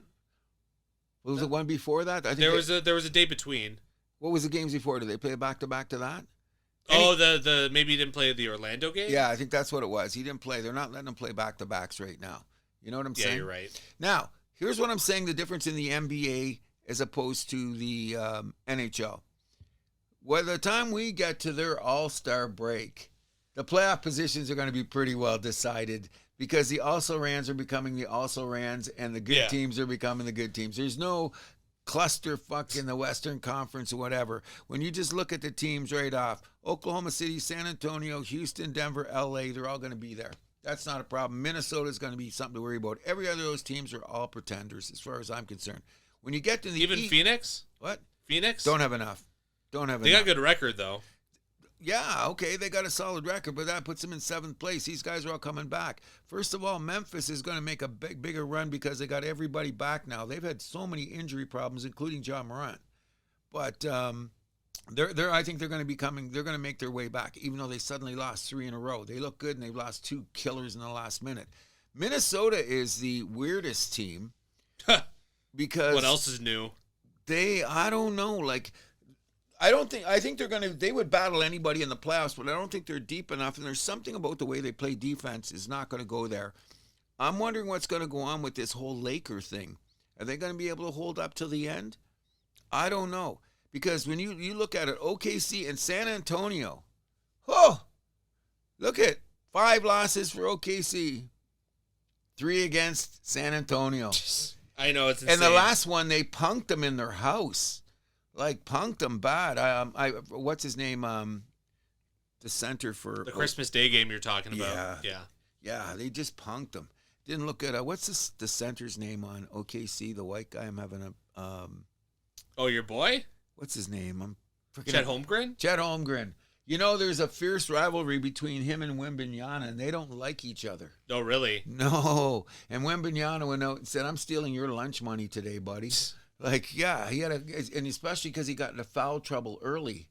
And then Wembanyama took over the center. Yeah. And then that was the end of that game, even though Shea was the best player on the court again. Oh, well. What else is new? And we should shout out to him for being Sports Illustrated's Sportsman of the Year. Oh. Another shout out Shea. Another honor. I just think it's a real jag that Nikola Jokic is now out for a month with extended knee minimum. Yeah. That really hurts. Like, let's just hope he rehabs as hard as he can and gets back. But it's going to affect their playoff position. Because you know what I mean? You got the Lakers right there with them. And Minnesota's coming up. So they might lose a couple of games because they don't have the best player in the world, arguably, in their lineup. Well, we'll see. It's going to be tough, man. But I'll tell you this much, everybody. As much as I love basketball, I'm just skating through the season. I said last week, I'm going to say it again. Just look for the matchups because the games are shit. Too many shitty games. I compared games over 1 week, looked at scores compared to the NHL and the NBA. And people are going to say, oh, it's completely different scoring. I'm saying no. What is the margins of victory that I'm judging them by? As compared to how many games go into overtime in hockey as compared to how many overtime games go in NBA difference. Scoring differentials, huge. The average wins on 1 week was, 10 points a game they were winning by, and some of those teams are up by 20. They just put out the reserves in the last seconds, so the game looked a little closer than it really is. I'm just really disappointed in the product in the NBA right now, to tell you the truth. Unless it's top games, just garbage. When you listen to Charles Barkley and listen to Kendrick Perkins. When those guys are NBA diehards, they're the only real guys. I'll just say, come on, man, this was garbage. Yeah. You know what I mean? And someone's got to say, that's why we learned the Emperor's new clothes. He's got no clothes on. You know what I'm saying? So what we talked about last week, and we're going to probably beat this to a dead horse, the playoffs will be insane. Yeah. Everything's saved. We're all good. So, like, rip us off all season, and we'll give you a little bit at the end. So we'd be remiss if we didn't shout out Russell Westbrook surpassing Oscar Robertson, the Big O, as the NBA's highest scoring point guard of all time. Wow, eh? That's a huge honor, even though Westbrook's career is looking a little weird at the end. In their primes, I'd rather have Oscar Robertson. It looked weird in his prime, too. Okay, but honestly, if I had to pick the two of them for my team right now in their prime, I'd still take Oscar Robertson. He's that good of a player. I was never a huge Westbrook guy, so. Oh, I liked him. It just he's like one of the racehorse they couldn't put into the place. He plays too much hero ball for my liking. He says he doesn't. No. Then why are you taking so many stupid threes out there, buddy? When you can't shoot threes and you're shooting them at 25% clip. Clang. We should shout out to our old Raptor guy, Norm Powell. What's up with him? Amazing season with Miami. Look at Miami's going to make the playoffs. They're in a little bit of a hunt here. They're in 6th. He is just playing the best basketball of his career. Clippers are first of all, I never wanted to make that trade with Gary Trent originally. Yeah, that was a bad trade. And now the Clippers have made a mistake in letting him go to Miami. So God bless Norm Powell. You know what I'm saying? The other thing that's interesting is the team that might come out of the East, and I love them so much, is when you want to have a resurgence and you build a team and it takes a couple, 3 years, first look at OKC. They're the first example, but the Detroit Pistons are starting to look like that team. And they respect that all of their main guys are under 28. We'll see what they could do. Stewart, Druin, Cabe Cunningham, the whole gang, they're all under, and great coaching, and they play great D. Love them. We had to think about Giannis. We'll save that for next week, though, because we're going a little bit over. Okay. We'll move this over to the PWHL, where unfortunately Toronto's having a little bit of a rough go. As of late, they fell to Minnesota 5-1 at home on Tuesday, despite outshooting the Frost 32-26. The Scepter's still hanging on to third in the standings, and they got Seattle in Hamilton today, and then they host New York on Tuesday. You know what Toronto's problem is, right? What do you think it is? Goaltending. Goaltending. I've seen some soft goals go in. Like you said, look at how they outshot them. And they've lost a couple games like that. Their goaltending is, you know what I mean? If you hit them in the crest, they're good. Outside of that. And one of the goalies, every time she goes down, it seems like it takes her 2 days to get up. Yeah, there's a lot of scrambled goals on there, but the season's got a lot to go. Hopefully better days ahead for our Scepters. Yep. We'll move this over to a bit of MLB talk. So the Jays are apparently front runners for Justin Tucker now. I don't know if you heard that. What? You mean Kyle Tucker? Kyle Tucker, excuse me. Do we want him? Yeah, because my thing is if you get Tucker, unless so you can't have him. Bichette signed by February 1st. If you have both of them, though, you're going to have to knock someone else overboard. My theory is the chemistry of this team is good. They're adding pitching, and I've heard that they're still in the door and a couple of pitchers, those long relief guys that are still out there are good because there's still 12 guys out there. Sure. 12 solid guys. They're not all Bichette. They're not, but JT, what's his name, is still Real out there. Muto? Yeah, he's out there. There's a few guys out there. I think Bichette, my prediction is he's signed by February 1st. I hope so. I'm thinking so too. Playing second base for the Jays. Playing second base for the Jays. I agree. Give him the money. It might be one of those Bregman type contracts. Yeah. With player option. But the thing is, the big question is the Santander issue. Yeah, because that was my brother's thing. Is wait, do we still have him? Yeah, we still have him. What if he goes 30 and 80 next year? He better if we're paying him that money. That's what he's getting paid to do, and he's a professional hitter. So I'm going to say that I don't want to jam up the locker room. Well, my worry is that you have both him and Springer on the roster, and only one of them can DH. That's what I'm saying. So where do you put Kyle Tucker? You put him in the outfield, so someone's on the bench. You're going to pay somebody that much money? Well, yeah, you'd have to move Barger to third base.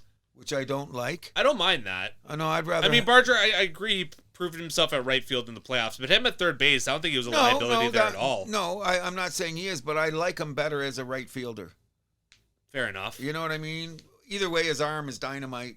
Either way, he's... I kind of flip-flop whether I like him better at third base or right field, so... I'm more of a right field guy. He'll run into a wall to catch a ball. I agree. But he'll put his face in front of a ball at third base, too. Yes. So either way, I like the guy. You know what I'm saying? Another interesting thing that came up this week in baseball, the Angels are buying out Anthony Rendon. I had to explain to my wife this contract, and she kept saying, what? I said, I think he's played 20% of the games. Is it 20%? Something stupid low. Okay, so 20% of the games. He's been there 4 years. He got $250 million. Was it? Or 300? Yeah, after being one of the heroes for Washington's World Series. Won the World Series. So let's take it one step further. When they're paying him out, he's going to take a little less money for the buyout. They made some agreement. So as I made jokingly to you, this is like you got $500 in your pocket, but a couple of loonies were in your pocket and you had a hole and they fell on the ground. He'll be fine. He's going to be fine. That's the worst contract now, right? Oh, it has to be. No, there's somebody in the NBA that had worse, wasn't it? But anyway. No, but NBA, they capped it at 5 years, at least recently. Yeah, but didn't Rendon only have 5? Or was it 7? I thought it was more.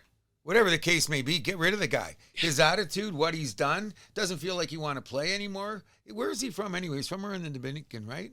So I think he's going to go back there and live happily ever after. Worst contract ever. I mean, if he got injured or something. Oh, he's American. Oh, is he? But I think he's of Puerto Rican descent. I know he's from Houston. Yeah, so you go right down the road and you're in Mexico. Because I think that I think he considers himself American. Oh, now they do. A lot of them do. Just like he was born there. Yeah, Guerrero considers himself Canadian most of the time. I don't buy that. Born in Canada. Yeah, but he's Dominican. No kidding. But he likes showing off his Canadian roots. I respect that. I respect it too. But yeah, we're gonna say Rendon, worst contract I've ever seen in my entire life. Up there with the likes of Rick DiPietro. Oh, that's the one I was thinking of. I said NBA. Rick DiPietro. That's another. There's one other one I'm thinking about too, but that was more of an injury-related thing, where they couldn't do anything. The hockey one? No, I think it was a basketball thing one, and not Kawhi. Somebody else. I forget who it was. Doesn't matter now. We're getting along in the tooth. It's about time we get to the trivia, isn't it? There actually is no trivia today. Listen, this is the new year. This is like a tradition at the house that happens. That's on me too. I forgot to remind him last night. Okay, I'll give you the benefit of the doubt, Stephen, because this isn't our new year can't go like this. We got to have trivia back here. Things that make me think about them all week. Like, how did you think of that question? You know what I mean? Or the interesting little tidbits that you learn along the way that adds to your sports mentality, so to speak. Well, let's see if I can find a good quick one. Okay. I just want to say this. When I've been watching for all the shows on TV lately, please, people, do never complain about any Canadian broadcaster that's doing something with hockey. I'll give you the Nashville broadcast. I'll give you the Utah broadcast. Oh, my God. Let's see. Sometimes I wonder if they're playing the same sport. Really. And we don't need video game graphics on the TV while I'm watching a hockey game, please. You know, a lot of the Americans have that little thing underneath. So as the players are playing, they'll say who's on the ice. For hockey? For hockey. Yeah. That doesn't bother me because it's like when tickers anywhere else and you say, oh, yeah, that's that guy, his number. Okay, I get it. But the Peter Puck flashes on shit, no, stop it. All right, I can't find something good enough in quick time. But okay, before we go, what game? What are you looking forward to watching this week? Oh, just Canadian juniors. 100%. So it's going to be Canada, Czechia Sunday, and then hopefully gold medal game against either Sweden or Finland on Monday.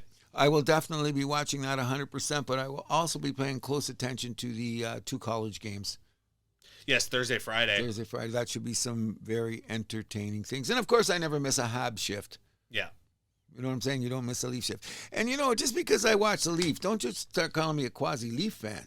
I have a reputation to uphold. I got to walk out in the general public. You're not a quasi-Leaf fan? You're going to say that. You're picking all your favorites on the team. I hear how much you love Matthews and Tavares and Nylander. I say nice things about him. And Joe Wall. And Ekman Larson, you gave him big props today. Okay. Did I mention Robertson? You love Robertson. You mentioned McMahon, how much you love him today. Serge. You even give Michelli his flowers. Like, new year, Serge, new Cruz. I am so proud of you, Cruz. Okay, guys. Your Toronto Maple Leafs jersey is in the mail. Guys, let's have full disclosure here. I do not let Mr. Milani be privy to the conversations about the Toronto Maple Leafs when he's not around. I don't want to hurt his feelings. Okay. All right? We ripped him the other night so bad. And I said, they go, we heard the pot. I go, no, I'm not like that. I live in Toronto. But when I'm away from the microphone, I could say whatever. We'll see how much you're ripping the Leafs once they make it further in the playoffs than the Habs. Hey, I got 2 more guys on my list for beers. Who wins the Stanley Cup first, Montreal or Toronto? I'm liking our chances. That's for sure. But that's a long way to go. We're still pipe dreaming, whatever we want to think about it. But what's our theme? More positivity we could possibly have in the year 2026? Sure. By the way, shout out to the Facebook page. I don't want to say the name of the page, but it's a Leaf hater page. And they were saying that it was embarrassing that Matthews made Team USA. I thought that was hilarious. I want to shoot all those trolls out there that never show their face. They just do stuff to instigate, and it's so irritating because that's one of the most stupidest thing I've heard in 2026. It was funny because some of the comments, one of them was like, man, I'm a Habs fan that loves to just whatever, give it to Leaf fans just whenever. It's like, even I'll admit Matthews got to be on Team USA. Well, you know what? I'm on one Habs site, and there's a certain sector of us that say, don't compare us to the Leafs and don't be bashing the Leafs here. Because that just makes us as ridiculous as everybody else. Can we stay above board, take the high ground on this? Because, you know, I bet you there's Leaf sites. I see them, they're killing the Habs, and the Habs sites that are killing the Leafs. I know, I stay away from the sites that do that shit. I do too. There's one Hab one I left a thing on one of the Hab ones that I left away from because I said, it doesn't matter. We win the game, we're doing a parade. We lose, we're bums. So I just said, this site's got to go. Yeah. This site's off the list. Yeah, off the list. You know what I mean? I don't mind being on them. It's the same thing. Everyone out there, I'm going to close my statement with this. As long as I live, as long as I am breathing, as long as my heart is beating, I will be a one pride Detroit Lions guy forever. And I'm glad that when I went out, for the couple times I went out there, I still wore Lions gear, knowing I'm going to take this shit. But I go out there. So everybody in One Pride Nation, Cruz is out there still in his Lions gear, taking it like a champ. Because either you're a disciple or you're a fraud. Football's your favorite sport, right? I think hockey is. Really? Yeah, I think. I love football, but I mean, you know what's happened in retirement? It works like this. I worked afternoons for so long, I could only PVR certain games and have certain times to watch. Football, you can just watch all day, all the time. You're good because the way it's scheduled. But I've watched so much hockey, and I think it's because of the competition this year. I can't do it still. I can't put 3 hockey games on the screen. You're here that night. You neglect a game. No matter how hard you try, you cannot watch 3 hockey games. And I've been trying for years. It don't work. But then I was, oh shit, what happened on this game? You can, and you know what it is? It's good if you have the 2 top screens on hockey, so you can go back and forth. But let me trust you, people, you cannot watch 3 hockey games at a time. No way. Stanley has trouble too. Stanley is, do you see what's around his neck? We won't talk about that. Anyways, I went to take it off him, and he got at me to put it right back on. I said, good boy. It's his Montreal Canadian leash, baby. That's all it is. His collar, yeah. Collar, yeah. And people that noticed it said, we used to like your dog. I go, why? Look what's around his neck. I'm in North Etobicoke. What do you expect? The Heart of Leaf Nation. Could have been invented here.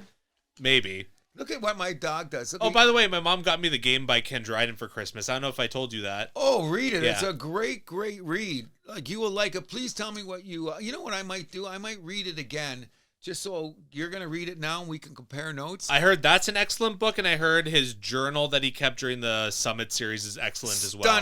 Stunning shit. Ken Dryden was a scholar to start with, bless his soul. But the game you're going to love. Wait till you see what he says about Guy Lafleur. You know? It's everything Guy Lafleur. In the game? In the game. Okay. In the Guy Lafleur, he talks about Guy Lafleur, and you go, you couldn't, now that Guy's gone, bless his soul, he puts Lafleur in perfect. I've never heard anyone describe Lafleur. That's Lafleur. You know what I mean? And oh, by the way, Pierre LaRoche was in the house for the New York Ranger 100th anniversary. Oh, really? Yeah. He played with the Rangers? He almost scored 50 goals. He would have been the one guy that scored 50 goals for 3 teams. But Pierre LaRouche was there, and I went, okay, but the Rangers are scrapping for guys in their history. John Rattel and all those guys, Ed Jockman, they ain't around anymore, you know? Andy Bathgate. Yeah. You know? But they got Pierre LaRouche. Yeah. You know, scored 48 goals one year. All right, Cruz, I think this has been an excellent show. Wishing you all the best this week, and we will reconvene next week. 100% for sure, as usual. And make sure that the goal of the year is you're going to hold Radica's hand as much as you possibly can. Absolutely. Big shout out to the Milani family. Happy New Year's to you and all. And like as usual, health and wealth are the great thing to bring to you. Anything else? My name is Andrew Milani. My name is Cruz. What do? We keep the vibe alive. Do you have a question that's just burning you up inside? Send it to thehousethathappens@gmail.com and we'll answer it on the air. We release new episodes weekly on Spotify, Podbean, YouTube, Amazon Music, iHeartRadio, Player FM, Podchaser, and Boomplay. You can follow us and see clips of our show on YouTube, Facebook, Instagram, and TikTok. Thank you, and we'll see you next week.